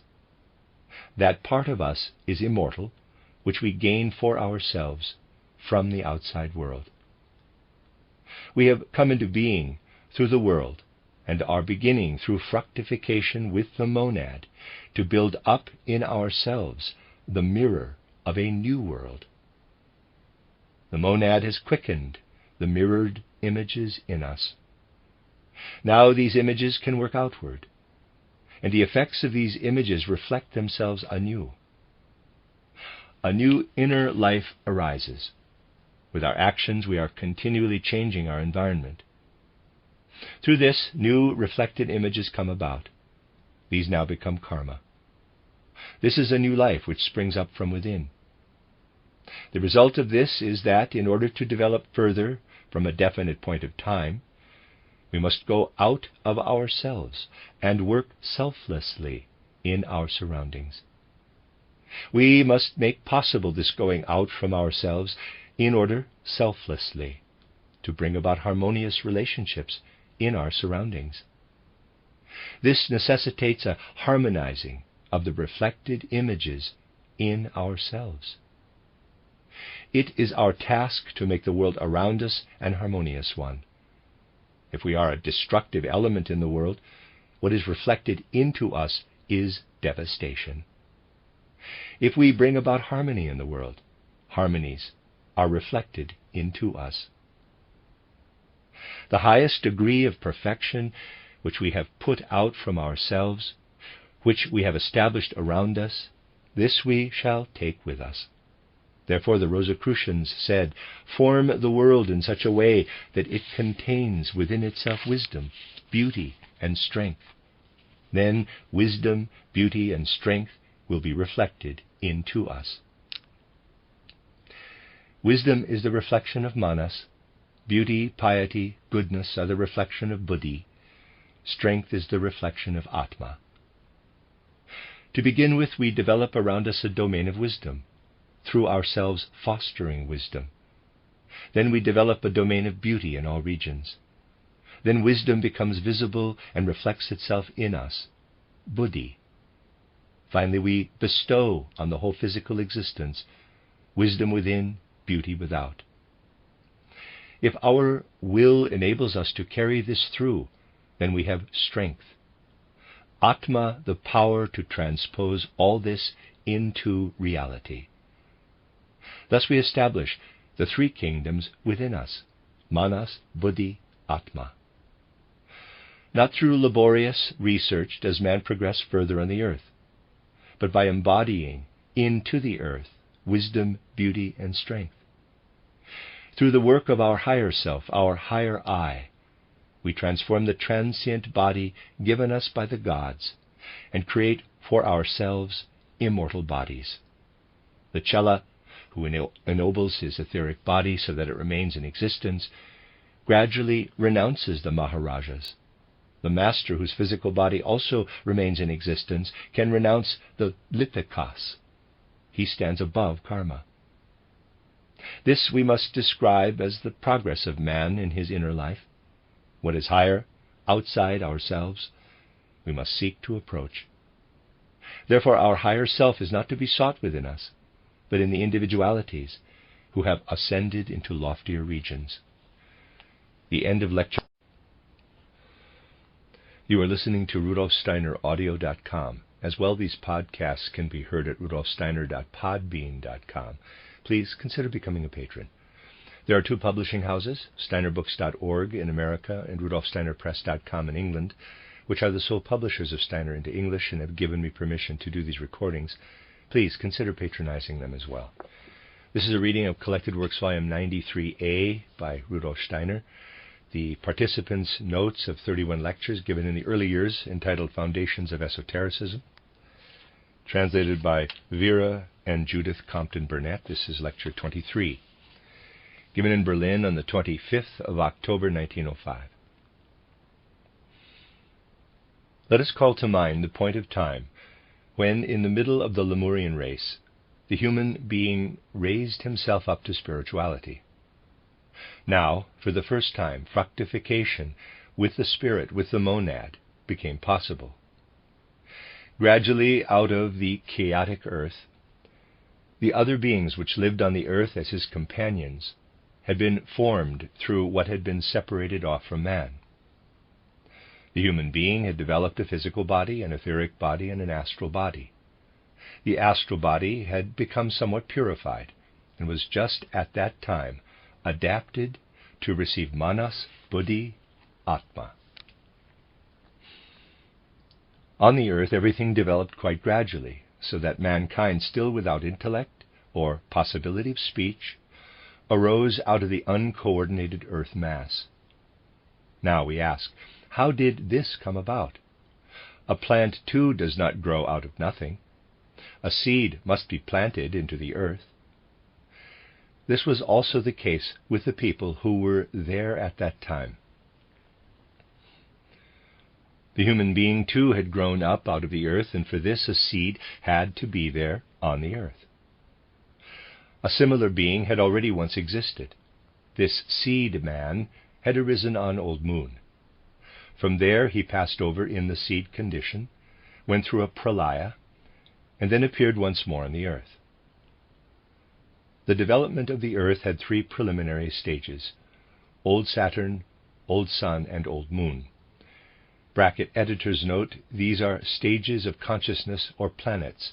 Each planet has 7 rounds, and we are now in the 4th or mineral round of the Earth stage. See Lecture 24, close bracket. In each of the first 3 Earth rounds, these stages of Old Saturn, Sun, and Moon had a short recapitulation. In the first Earth epoch round, the Saturn existence was repeated. In the second epoch round, the Sun existence was repeated together with the Saturn existence once more. And in the third epoch, the Moon existence was repeated together with the Saturn and Sun existences once more. It was only in the 4th round that the actual Earth existence emerged, once the Saturn, Sun, and Moon existences had again been repeated. And then man had reached a somewhat higher stage than on Old Moon.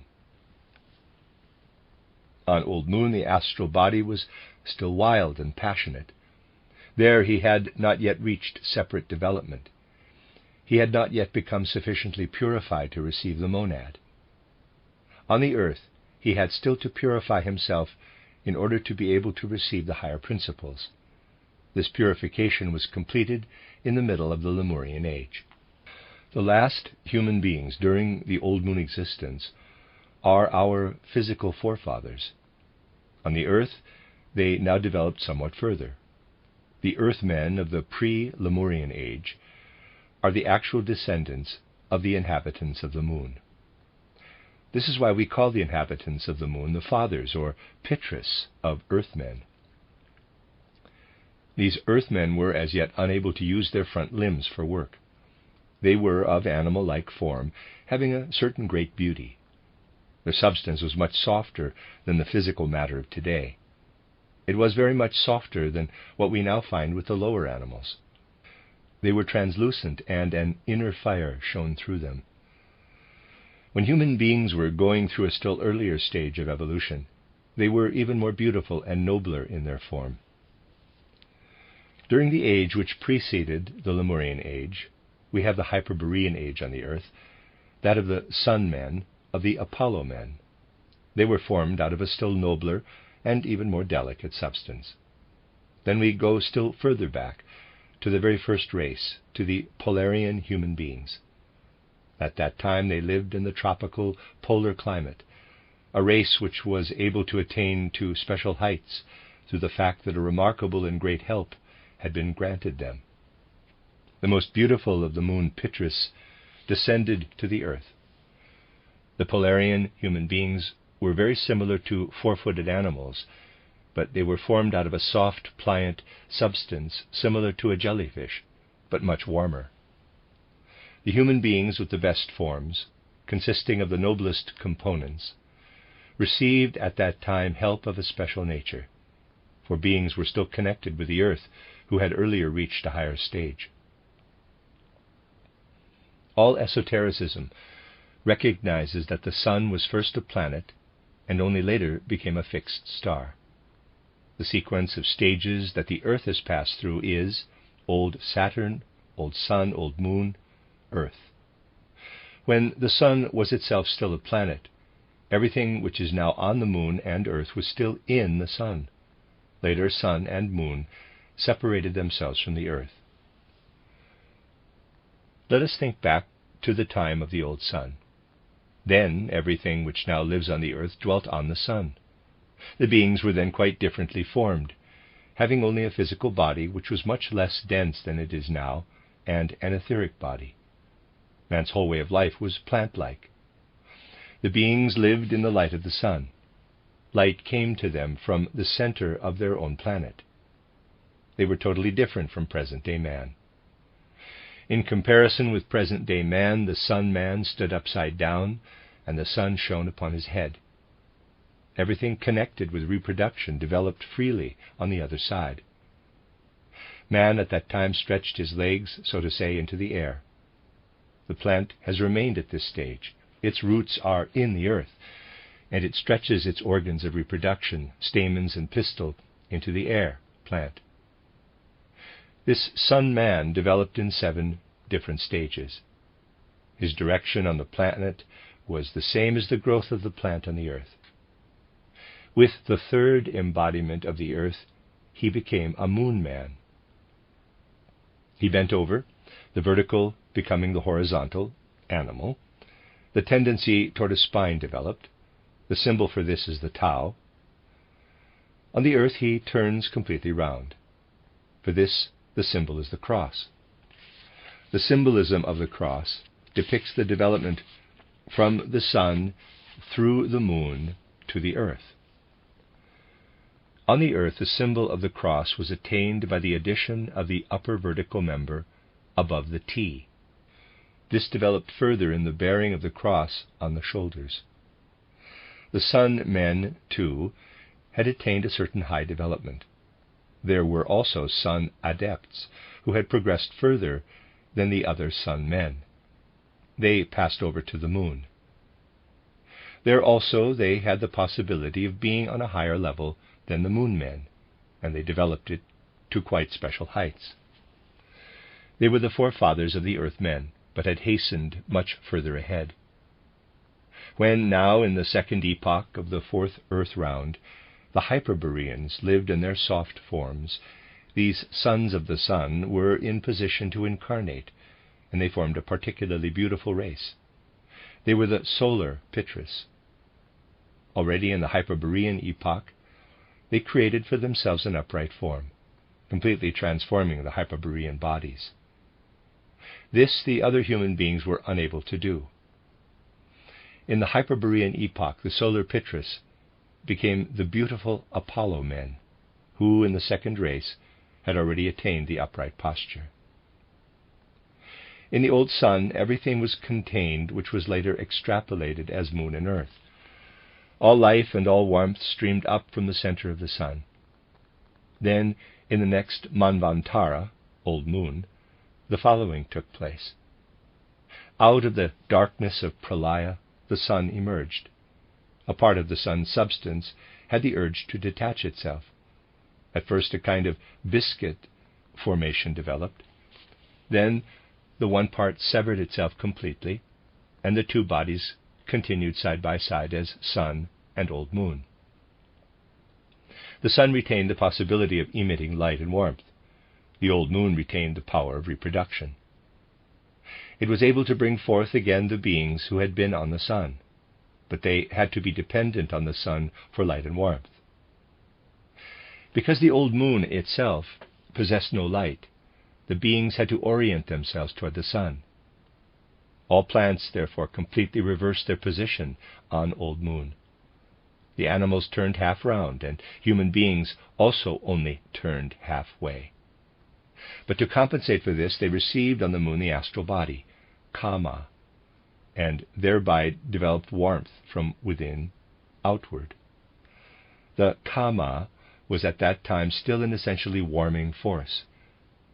This is why the human beings did not already then turn themselves completely toward the sun. Life was in the darkness. The old moon also circled round the sun, but not as our earth does today. The moon rotated around the sun in such a way that only one side was turned toward it. A moon day therefore lasted as long as a half year does today. Thus on the one side there was an intense heat, and on the other side an intense cold. On Old Moon, the predecessors of man again went through a certain normal development. But there were also moon adepts who hastened on in advance of the rest of mankind. At the end of the Old Moon evolution, these Pitri beings were much more advanced than the rest of humanity, just as the adepts are today. Now, for the first time, we reach the actual Earth evolution. In the next pralaya, which followed the moon evolution, the moon fell back into the sun. As one body, they went through pralaya. When the Earth eventually emerged out of the darkness, the whole sun mass was united with it. In that epoch, the first or Polarian race began. Then the previous sun men, in accordance with conditions at that time, were able to form this specially favored species, the sons of the sun, because the sun was still united with the Earth. During the Hyperborean period, the whole again divided. One part severed itself, and the Earth emerged out of the sun. It is at this point that the Kant-Laplace theory is relevant. The Earth was in a nebulous condition, coinciding with the Kant-Laplace theory. The outer appearance seemed like the rings around Saturn. Now the second, or Hyperborean race, evolved. Gradually the seeds of the moon men appeared on the Earth, the Pitris in various degrees of perfection. They all still had the possibility of reproducing themselves through self-fertilization. A second severance followed. With the moon, everything connected with self-reproduction departed from the Earth, so that there were now 3 bodies: sun, earth, moon. Then the possibility of self-fertilization ceased. The moon had drawn out what made this possible. Then the moon was outside, and there were beings who were no longer able to reproduce themselves. Thus in the Lemurian age the 2 sexes originated. Such forms of evolution take their course only under the special guidance of higher beings, the Devas, in order to further evolution in a certain way. The leader of this whole progression is the God who in the Hebraic tradition is called Yahweh, Jehovah. He was a moon god. He possessed, in the highest sense of the word, the power that had developed on the moon, and accordingly he endeavored to develop mankind further in this direction. In the earthly world, Yahweh represents that God who endows beings with the possibility of physical reproduction. Everything else, intellect, did not lie in the Yahweh intention. If Yahweh's intention alone had continued to develop, the human being would eventually have ceased to be able to reproduce himself, for the power of reproduction would have become exhausted. He would then only have been concerned with the creation of beautiful forms, for he was indifferent to what is inward, intellectual. Jehovah wished to produce beautifully formed human beings, like beautiful statues. His intention was that the power of reproduction should be continued until it had expended itself. He wanted to have a planet that only bore upon it beautiful but completely motionless forms. If the Earth had continued its evolution with the moon within it, it would have developed into a completely rigid, frozen form. Jehovah would have immortalized his planet as a monument to his intention. This would doubtless have come about had not those adepts, who had hastened beyond the moon evolution, now come forward. It was just at this time that they made their appearance. They had already developed on Old Moon the intelligence and spirit which we first developed on the Earth. They now took the rest of humanity into their charge, and rescued them from the fate which otherwise would have befallen them. A new spark was kindled in the human astral body. Just at that time, they gave to the human astral body the impetus to develop beyond this critical point. Yahweh could now save the situation only by altering his manner of working. He created man and woman. What could no longer be contained in one sex was divided between the two sexes. Two streams now existed, that of Yahweh and that of the moon adepts. The interest of the moon adepts lay in spiritualizing mankind. Yahweh, however, wished to make of them beautiful statues. At that time, these two powers contested with one another. Thus, on the earth, we have to do with a force having the power of self-reproduction, Kriya Shakti. This power is only present on the earth today in the very highest mysteries. At that time, everyone possessed it. Through this power, man could reproduce himself. Then he became divided into two halves, with the result that two sexes came into being on the earth. Jehovah withdrew the entire power of self-reproduction from the earth and placed it in the moon, side by side with the earth. Through this arose the connection between the power of reproduction and the moon beings. Now we have human beings with a weakened power of reproduction, but not yet having the possibility of spiritualizing themselves. These were the predecessors of present-day man. The moon adepts came to them and said, "You must not follow Jehovah. He will not allow you to attain to knowledge, but you should attain it." That is the snake. The snake approached the woman because she had the power to produce offspring out of herself. Now Jehovah said, "Man has become like unto ourselves, and brings death into the world and everything connected with it." In quotes, Lucifer is the name given to the moon adepts. They are the bestowers of human intellectuality. This they gave to the astral and physical bodies. Had it been otherwise, the monads would not have been able to enter into them, and the earth would have become a planetary monument to Jehovah's greatness. By the intervention of the Luciferic principle, human independence and spirituality were saved. Then, so that man should not be completely spiritualized, Jehovah divided the self-reproduction process into two parts. What would have been lost, however, if Jehovah had continued his work alone, will reappear in the sixth root race, bracket, the root race following the post-Atlantean one, close bracket, when man will have become so spiritualized that he will regain Kriya Shakti, the creative power of reproduction. He will be in the position to bring forth his own kind. In this way, mankind was rescued from downfall. Through Jehovah's power, man carries within himself the possibility of rigidifying. When one observes the three lower bodies, we find that these bear within them the possibility of returning to the physical condition of the earth. The upper parts, Atma, Buddhi, Manas, were only able to enter into human beings because the influence of the snake was added. This gave man a new life and the power to remain with the earthly planet. Reproduction, however, became bisexual, and thereby birth and death entered into the world. Previously, this had not happened. When man, by working out of the spirit, transmutes the physical body, he conquers death. The separate forces exhaust themselves when they take on special forms.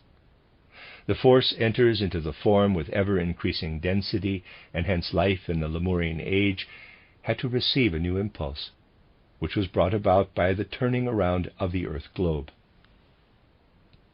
The axis of the earth was gradually turned. Previously there was a tropical climate at the North Pole. Later, through the turning around of the earth's axis, the tropical climate came into the middle region. This change proceeded with comparative rapidity, but lasted, nevertheless, for perhaps 4 million years. Rudolf Steiner later revised his time scale of earthly evolution to much shorter periods. Editor, close bracket. 4 million years were needed by the moon Pithris in order to turn the axis of the earth. At that time, the moon Pithris's development was already much further on than that of present-day man. Thus, at that time, the two sexes developed from the unisexual human being. In the beginning, among the unisexual human beings, there were very retarded individuals, but also those who were very far advanced.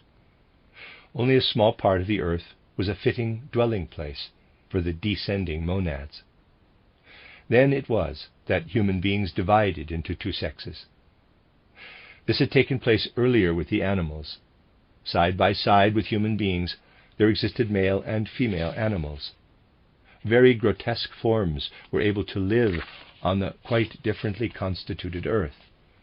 They were also able to fly. They bore within them the future promise of what human beings possess today. Esoteric religions call human beings able to bring forth their own kind bulls.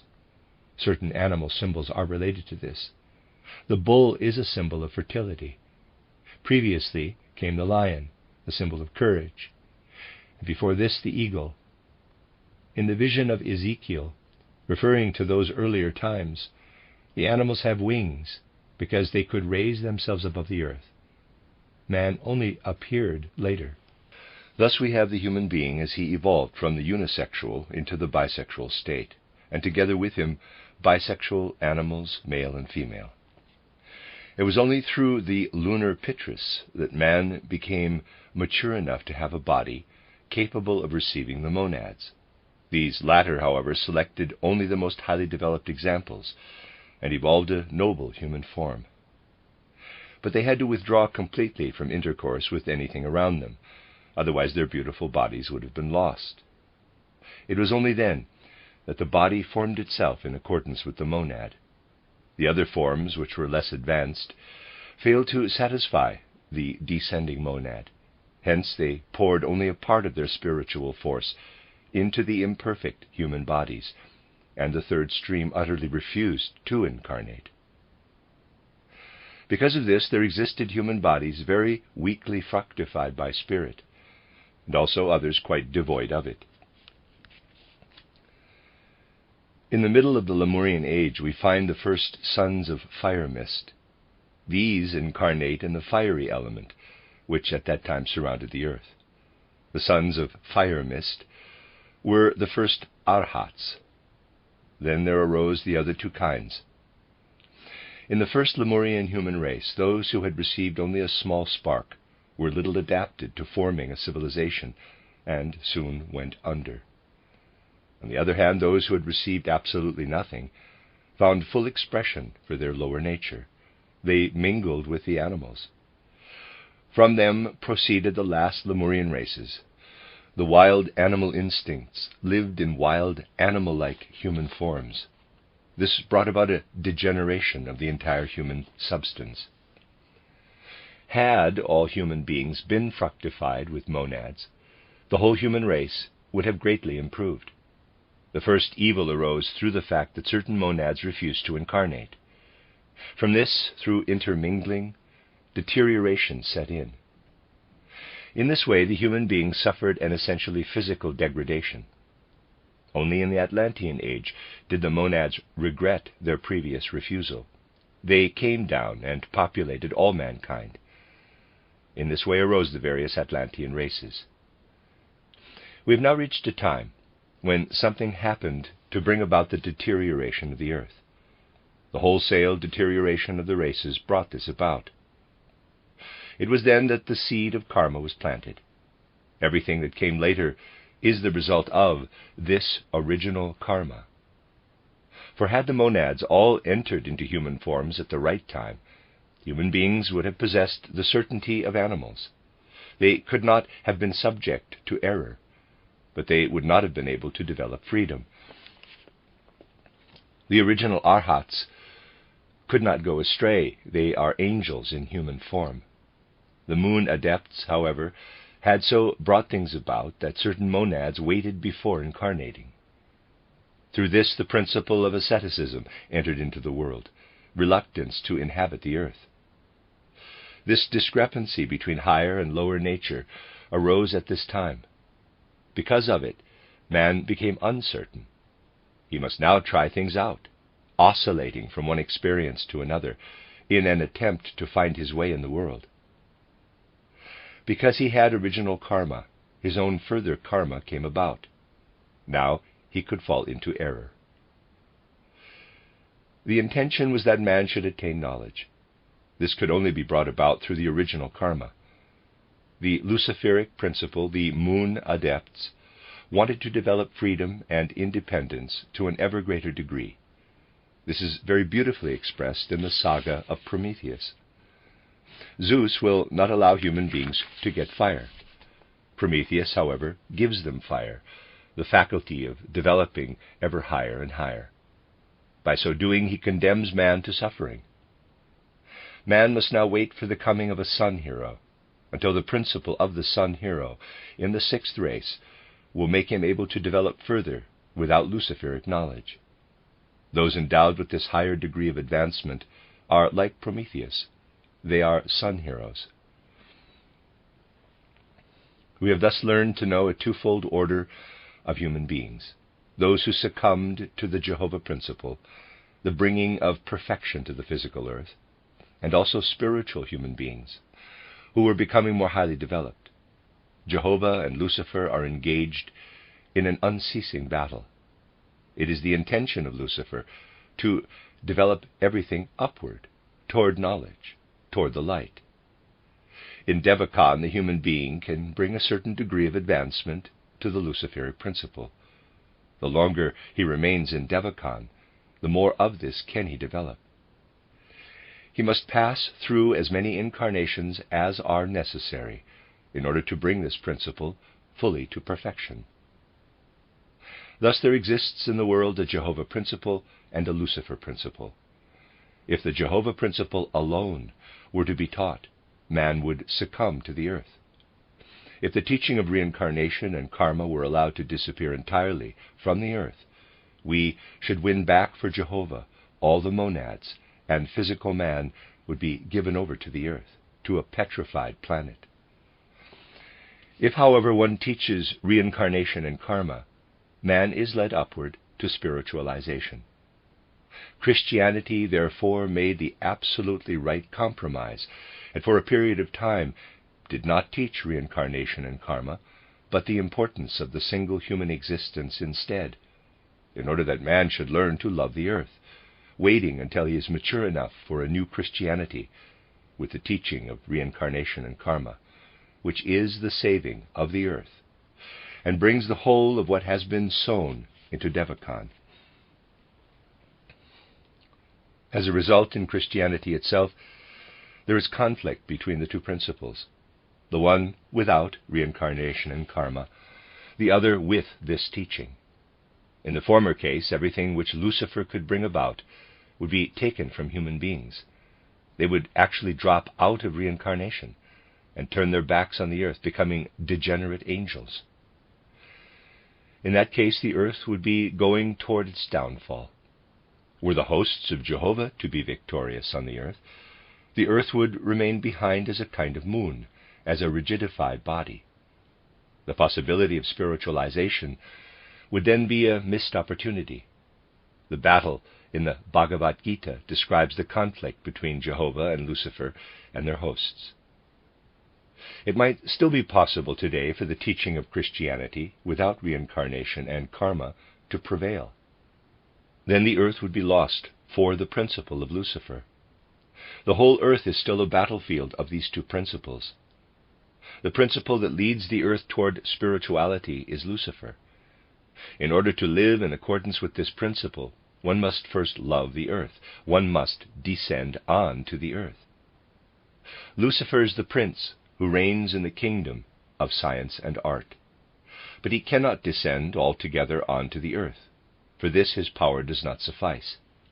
Quite alone, it would be impossible for Lucifer to lead upward what is on the earth. For this, not only is the power of a moon adept necessary, but of a sun adept, who embraces the universality of human life, not manifesting only in science and art. Lucifer is represented as the winged form of the dragon. Ezekiel describes him as the winged bull. Now there came a sun hero similar to those who appeared in the Hyperborean epoch, represented by Ezekiel as the winged lion. This hero who gave the second impulse is the Christ, the lion out of the tribe of Judah, The representative of the eagle will come only later. He represents the father principle. Christ is a solar hero, a lion nature, a sun Pitri. The third impulse will be represented by an adept who was already an adept on Saturn. Such a one cannot as yet incarnate on the earth.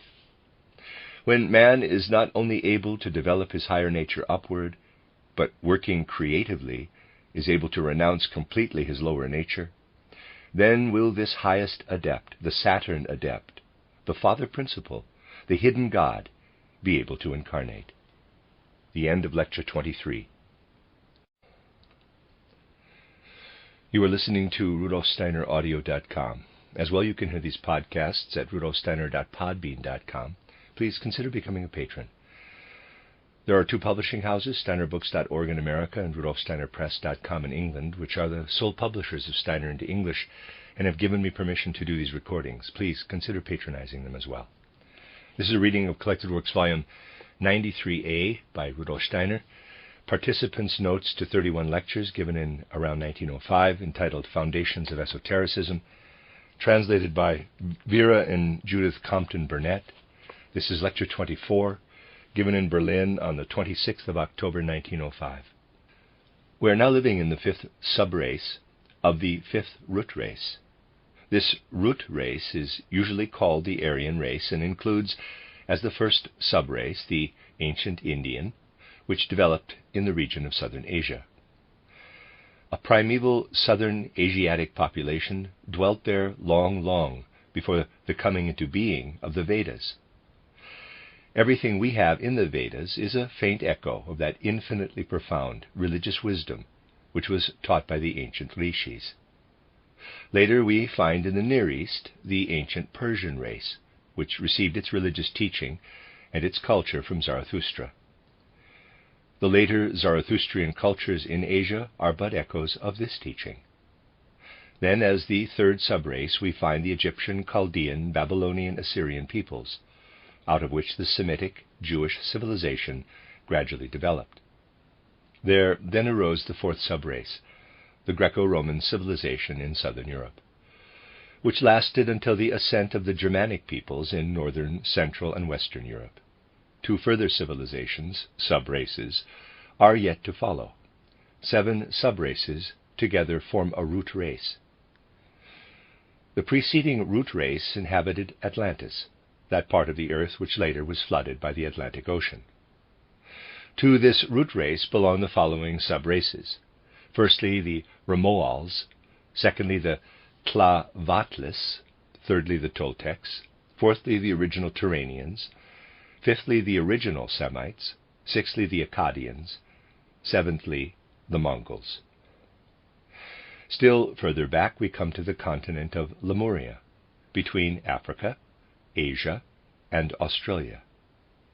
There we come into times with quite other conditions. Then we go still further back to the second root race, the Hyperborean, and to the first root race, the Polarian.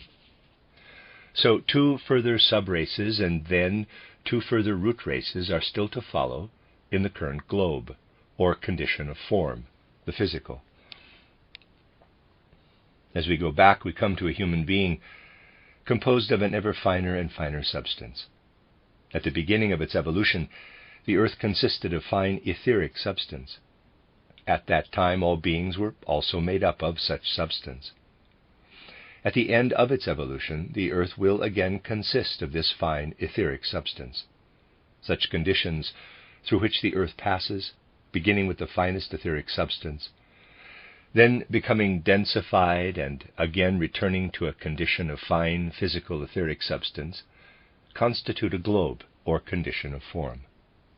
Thus the physical globe develops out of a still finer condition than that of the finest physical ether. The etheric develops out of the astral and returns to the astral.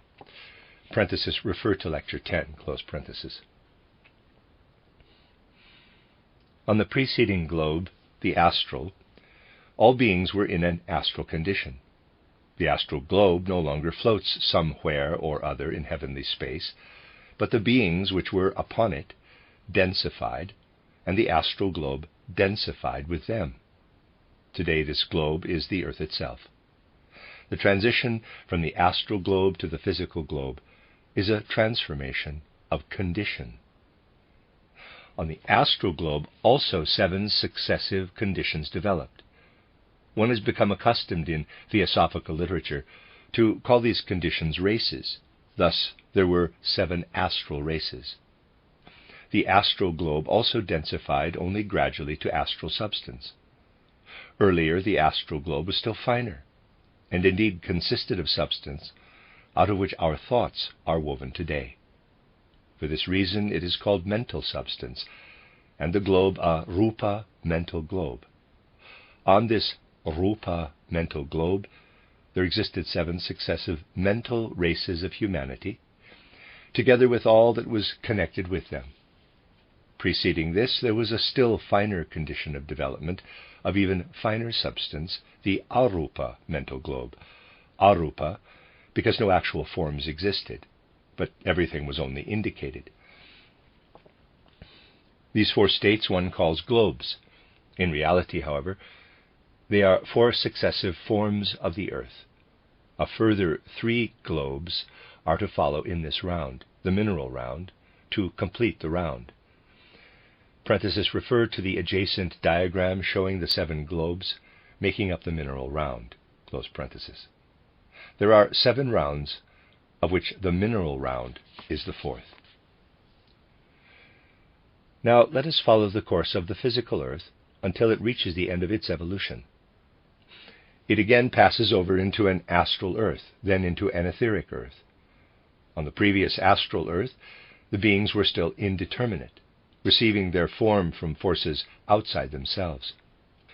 When the human being is again on an astral earth, he will be able to give himself his own form. On the previous astral earth, Jehovah and his hosts had given man his form. On the plastic astral earth, however, man will give himself his form out of his inner force. Hence this is called the plastic, in quotes, globe. And in this respect, the following globes, a rupa and an arupa globe, will have similar conditions. Man must refine himself so completely that finally he will only be like a seed, in a germinal condition, containing everything which he has absorbed into himself. All experiences are then within him, as though concentrated in a point as force. The seeds that were present on the first globe did not yet contain this. On the last globe, however, the seeds contain everything that they experienced on the different globes. Between the single material stages of these globes, there is no gradual differentiation, but a somewhat abrupt process. Just as one can take salt, dissolve it in water, and let it crystallize again, so a globe comes into a sleeping condition, pralaya, and out of this emerges the following globe.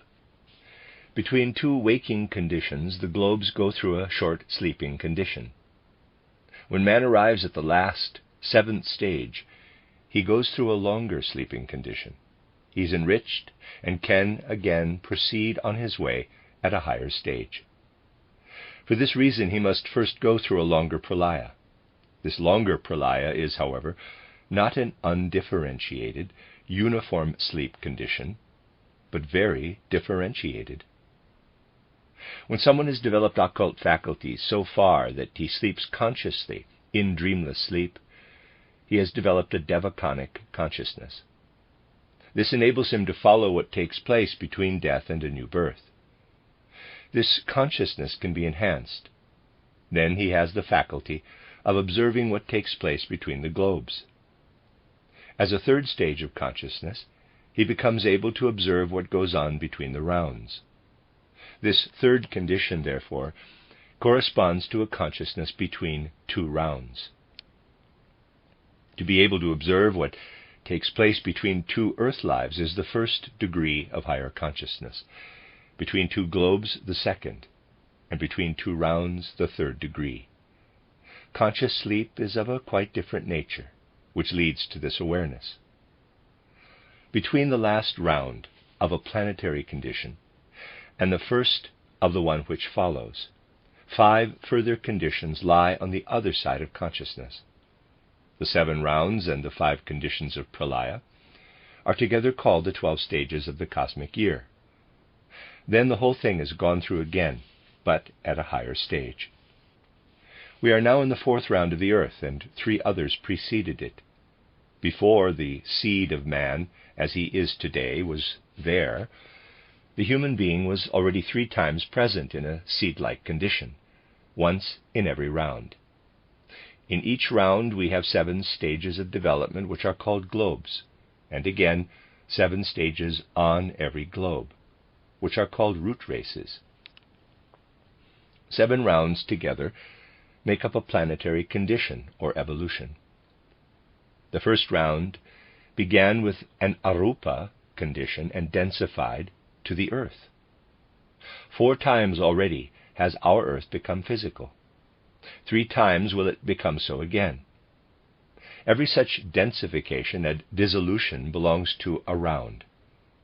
7 such rounds are called a planetary system or evolution. When the first earth round emerged, everything that had descended from what had developed on Old Moon was present in germinal form. Between the last moon round and the first earth round, there was a long pralaya condition. At that time the moon men were the human forefathers, standing, according to their lower nature, between present-day man and present-day animals. Present-day animals are moon men descended to a lower level, and human beings are moon men who have ascended higher. But on Old Moon the plants too are different from those of today. The plant kingdom stood between the present mineral and plant kingdoms, similar to a peat bog that is half mineral and half plant. Old Moon was actually a great plant. Its ground consisted of intertwined plants. At that time rocks did not exist. The plant-like mineral kingdom first densified on the earth to the present mineral kingdom. Our present quartz, malachite, and so on have consolidated out of the moon plants. The dolomites have arisen out of primeval plants. Thus on Moon there was a kingdom lying between the mineral and the plant. In this was rooted the moon vegetation. It needed the moon ground. The kinds of vegetation that on the earth have not found a connection with the soil have become parasitic. They must still always grow on plants. For example, the mistletoe. This grows on plants, just as on Old Moon all vegetation grew on a half-plant-like foundation. Loki, the moon god, killed Baldur with mistletoe, the moon plant. So, we find on Old Moon a kingdom between the mineral and plant kingdoms, a kingdom between the plant and animal kingdoms, a kingdom between the animal and human kingdoms. These were the seeds which came over to the earth.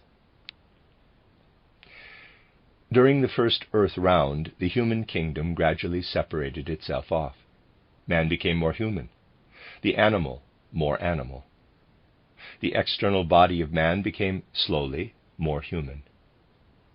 During the second round, the animal kingdom separated itself off. During the third, the plant kingdom. During the fourth, the mineral kingdom. Then man made a further ascent. The first 3 rounds were repetitions of earlier conditions and a preparation in order in the 4th round in the Lemurian race to take up something new. Now man works upon the mineral kingdom. A time will come when, as the product of his activity, he will have worked over and transformed the mineral kingdom, so that no particle will then remain whose nature has not been changed by the artifice of man.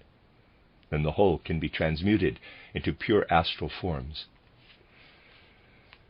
That is the redemption of a kingdom. In the 4th round, man will have redeemed the mineral kingdom, when he will have transformed it by his work upon it. Then everything goes into pralaya. No mineral kingdom will be there, but the whole earth will have become a plant. Man will then have been raised half a stage higher, and everything else with him. For example, in the 5th round, Köln Cathedral will grow as a plant. One is not working in vain when one gives form to the mineral kingdom. Köln Cathedral will eventually grow as plant world out of what will then be the ground. In the atmosphere of the 5th round, we will find in living cloud formations everything which today has been painted. There we have to do with the repetition at a higher stage, where all our work in the mineral world around us grows. In the 5th round we redeem the plant world, in the 6th the animal, and in the 7th round the human kingdom. Then man will be mature enough to tread a new planet. In order that he might develop upward, the other kingdoms had to some extent to be pushed downward, and he must later redeem them. After the 7th round and a pralaya, he will go over to another planet. 7 rounds plus 7 globes, and added to each of the latter 7 root races, together make up 343 conditions of the earth. The entire earth evolution has the purpose of creating in man waking day consciousness, whereas the entire moon evolution had the purpose of developing in man picture consciousness. This was preceded by dreamless sleep consciousness on the sun. At that time, man was still a sleeping plant. A still earlier condition, that of deep trance, was present on Saturn, a condition which today still appears in certain pathological cases. Thus, the purpose of single planetary evolutions is to develop successive conditions of consciousness. Number 1, old Saturn equals deep trance consciousness. Number 2, old Sun equals dreamless sleep consciousness. Number 3, old Moon equals dreaming sleep or picture consciousness. Number 4, Earth equals waking consciousness or awareness of objects. Number 5, future Jupiter equals psychic or conscious picture consciousness. Number 6, future Venus equals super psychic or conscious life consciousness. And 7, future Vulcan equals spiritual or self-conscious universal consciousness. Just as human relationships now are governed by basic laws of nature, so will they later be judged on the basis of morality. They will be graded in accordance with stages of karma. 7 degrees of morality, ethical categories of mankind. The caste system was a precursor of this later moral structure. Categories of karma will be indicated in this way. The end of Lecture 24. You are listening to RudolfSteinerAudio.com. As well, these podcasts can be heard at rudolfsteiner.podbean.com. Please consider becoming a patron. There are 2 publishing houses, steinerbooks.org in America and rudolfsteinerpress.com in England, which are the sole publishers of Steiner into English, and have given me permission to do these recordings. Please consider patronizing them as well. This is a reading of Collected Works, Volume 93a by Rudolf Steiner. The participants' notes from 31 lectures given in the early years, 1905 mostly, entitled Foundations of Esotericism, translated by Vera and Judith Compton Burnett. This is Lecture 25, given in Berlin on the 27th of October, 1905. When we consider the successive planetary evolutions, we find that each one is a stage of a particular condition of evolution which has 7 rounds, 7 times 7 globes, and 7 times 7 times 7 root races. The purpose of every such planetary evolution is to lead one condition of consciousness through all its stages. In the different esoteric religions, these stages are named in various ways. In Christian esotericism, a condition of consciousness is called power. A round is called kingdom, wisdom. A globe is called splendor, glory. When, in Christian esotericism, we speak of power, we mean, quote, going through a condition of consciousness, close quote. Going through a round is, quote, going through a kingdom, close quote. In the successive rounds, man experiences 7 kingdoms.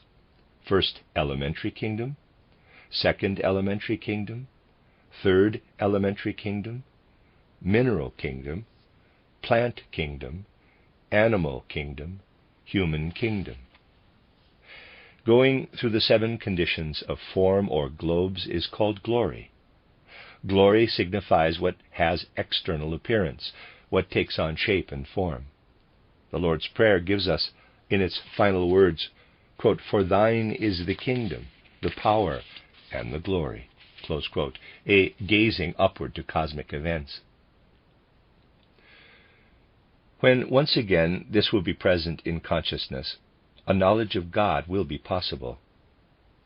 Today all religions, exoteric religions in particular, have fallen away from the true knowledge of God. They are the bearers of egoism, for they are not conceived in connection with the whole world, with the power, the kingdom, and the glory. When these words regain their meaning through living consciousness, then once more religions will be what they ought to be. The Saturn condition was there in order to develop in man a deep trance consciousness. This consciousness he hardly knows today. Like the plant, he only knows dreamless sleep and dream-filled sleep, such as existed on the moon, a picture consciousness. Man no longer knows deep trance consciousness for the following reason. When someone sleeps, only the astral body frees itself, and the physical body and the etheric body remain lying in the bed. If in sleep he were able to take the etheric body with him as the cella can, then the physical body alone would remain behind with a dull consciousness. In the case of mediums, this comes about in an abnormal manner, and quite remarkable things are brought to light in this way. Such people then can draw remarkable cosmic pictures. For example, a girl was put into a trance by a glass full of port wine, and in this condition drew remarkable pictures, in which one could see caricatures of our cosmic system. She also found approximations of our names for them. Mediums have their visions because they are able to extract the etheric body from the sleeping physical body, and in the sleeping physical body to perceive consciously. They are then still able to make use of the physical body. The physical body becomes clairvoyant in a remarkable way. The cella achieves this consciously, whereas the medium does so unconsciously. It is through such a clairvoyant consciousness that the planetary systems have been discovered.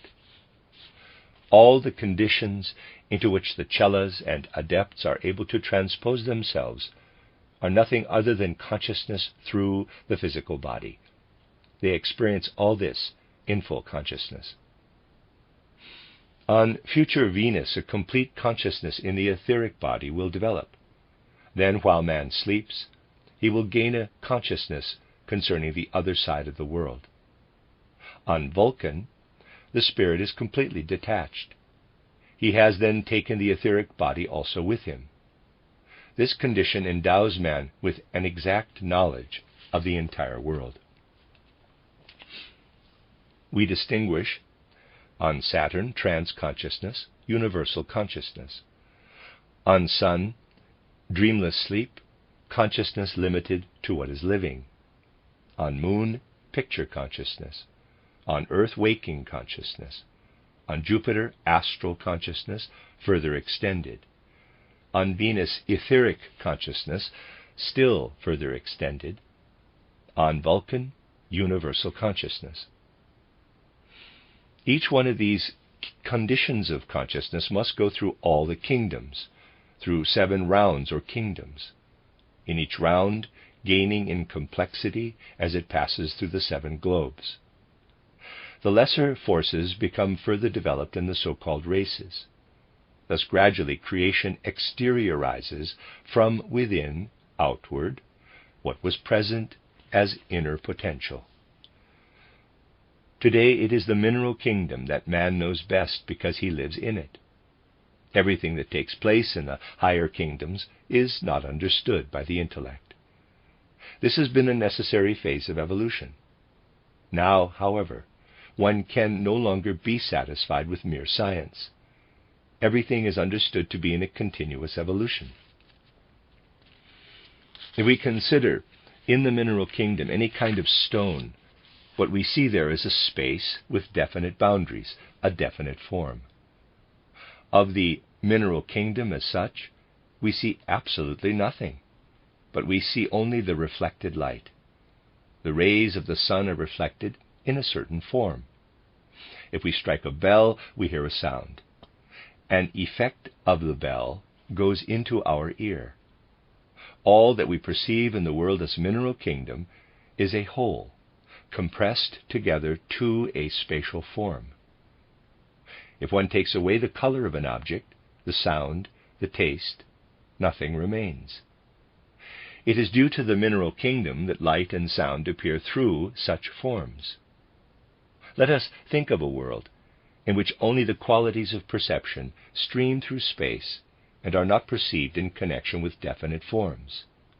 Let us think of colored clouds floating through the world, sounds resounding through the world, all our sense impressions filling space without being bound to a form. Then we have the third elementary kingdom. These are the elements, light and fire permeating space. Man himself in the astral kingdom is a colored cloud. We will now take a further step forward. When we see a thought form, it is such a colored cloud, a movement vibrating in itself. If one wishes to conjure up a thought, one must draw the figure in question into astral space. On this depends the conjuring of magicians. They draw the forms into space and then surround them with astral substance. They direct astral substance along these figures. The third elementary kingdom is not arbitrary, but a flying hither and thither in interpenetrating lines. Everything expressing beautiful forms having the power of light within themselves. They are like bodies of light flying hither and thither in space, shining from within. The tones that resound through space are ordered according to numbers. What one must specially bear in mind is that from the outset things stand in a definite relationship to one another. One figure could work upon another in such a way that it did no harm, or so that it was utterly destroyed. This was called the measure of things. Everything was ordered according to measure, number, form. It is possible to think away the qualities induced by the senses, and the world filled with such thought figures. This would then be the second elementary kingdom, which underlies the third. Here we only have forms woven by thoughts, the world ether thoughts. The first elementary kingdom is difficult to describe. Let us assume, for example, that we conceive the thought of such a figure as a spiral, then the thought of a lemniscate. We now transfer ourselves into the intention before the form has actually arisen. Thus, first into the intention of a spiral, and then into the intention of a lemniscate. One imagines a world filled with such thought seeds. This formless world is the first elementary kingdom. The fourth elementary kingdom is the mineral kingdom, which reflects what it receives from outside. The plant kingdom not only reflects sense qualities, but these reflections are, inwardly, endowed with life. The second elementary kingdom is the formative element of the third elementary kingdom. The mineral kingdom is condensed out of qualities belonging to the third elementary kingdom. The plant reflects the form of the second elementary kingdom and thus develops the form out of itself. the animal kingdom also reflects the intentions which lie in the first elementary kingdom. When, in the first elementary kingdom of the first round, the human being had progressed to the physical condition of form, the thought seeds became physical. At that time, the earth consisted only of physical globules, so small that they could not have been seen. They were merely energy points.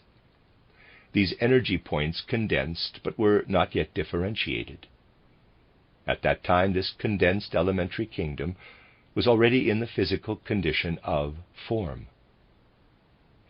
When one thinks of people as mere thought beings, then one can easily pass through such a being. That one does not see it either is not relevant. But when it has become physical, one cannot pass through it, even if one cannot see it. Later, the physical energy points once more became astral and passed over to the next round.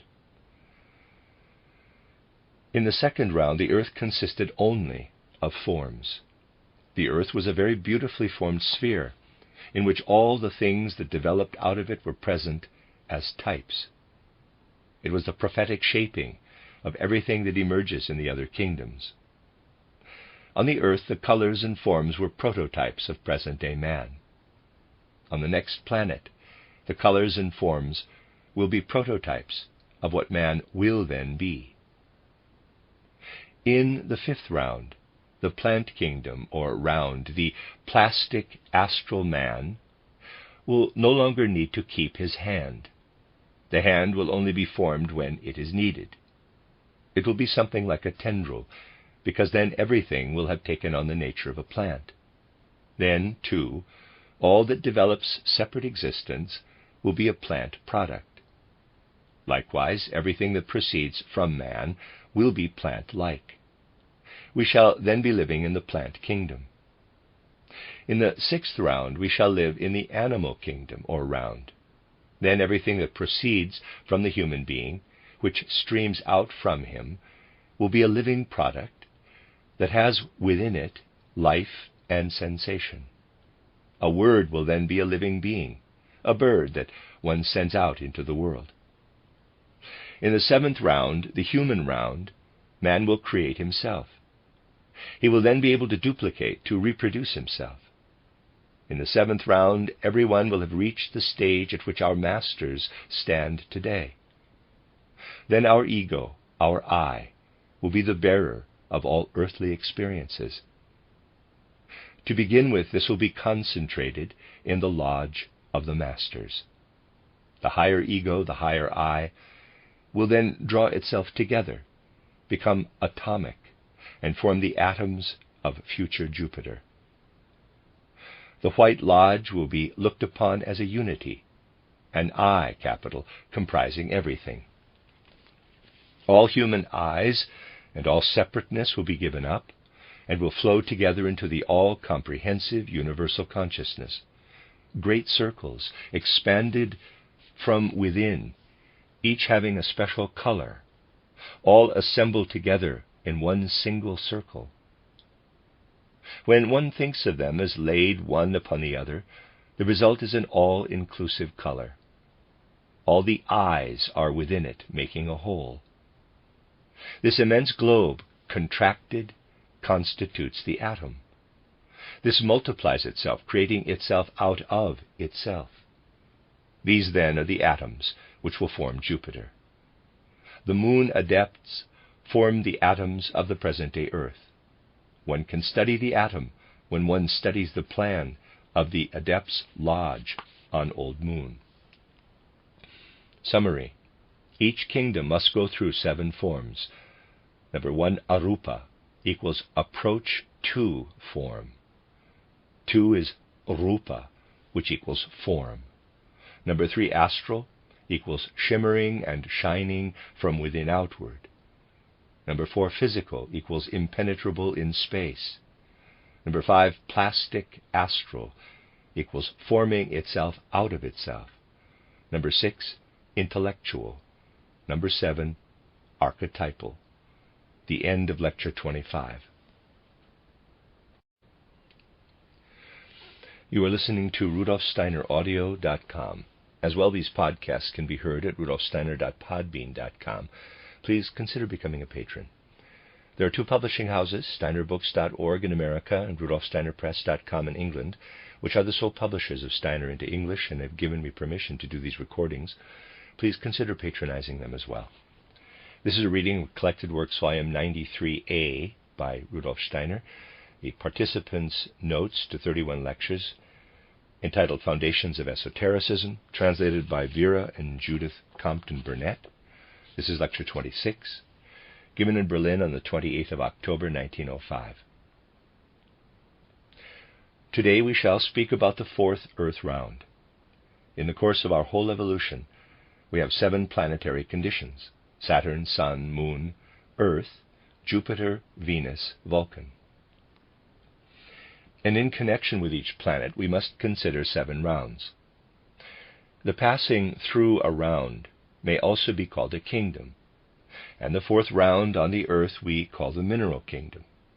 We are now on the 4th planet, in the 4th round, and within this round, in the 4th globe or condition of form. The 4th condition of form is always physical. Thus we stand exactly in the middle of our earthly evolution. This is frequently felt to be something extraordinarily important for man. We have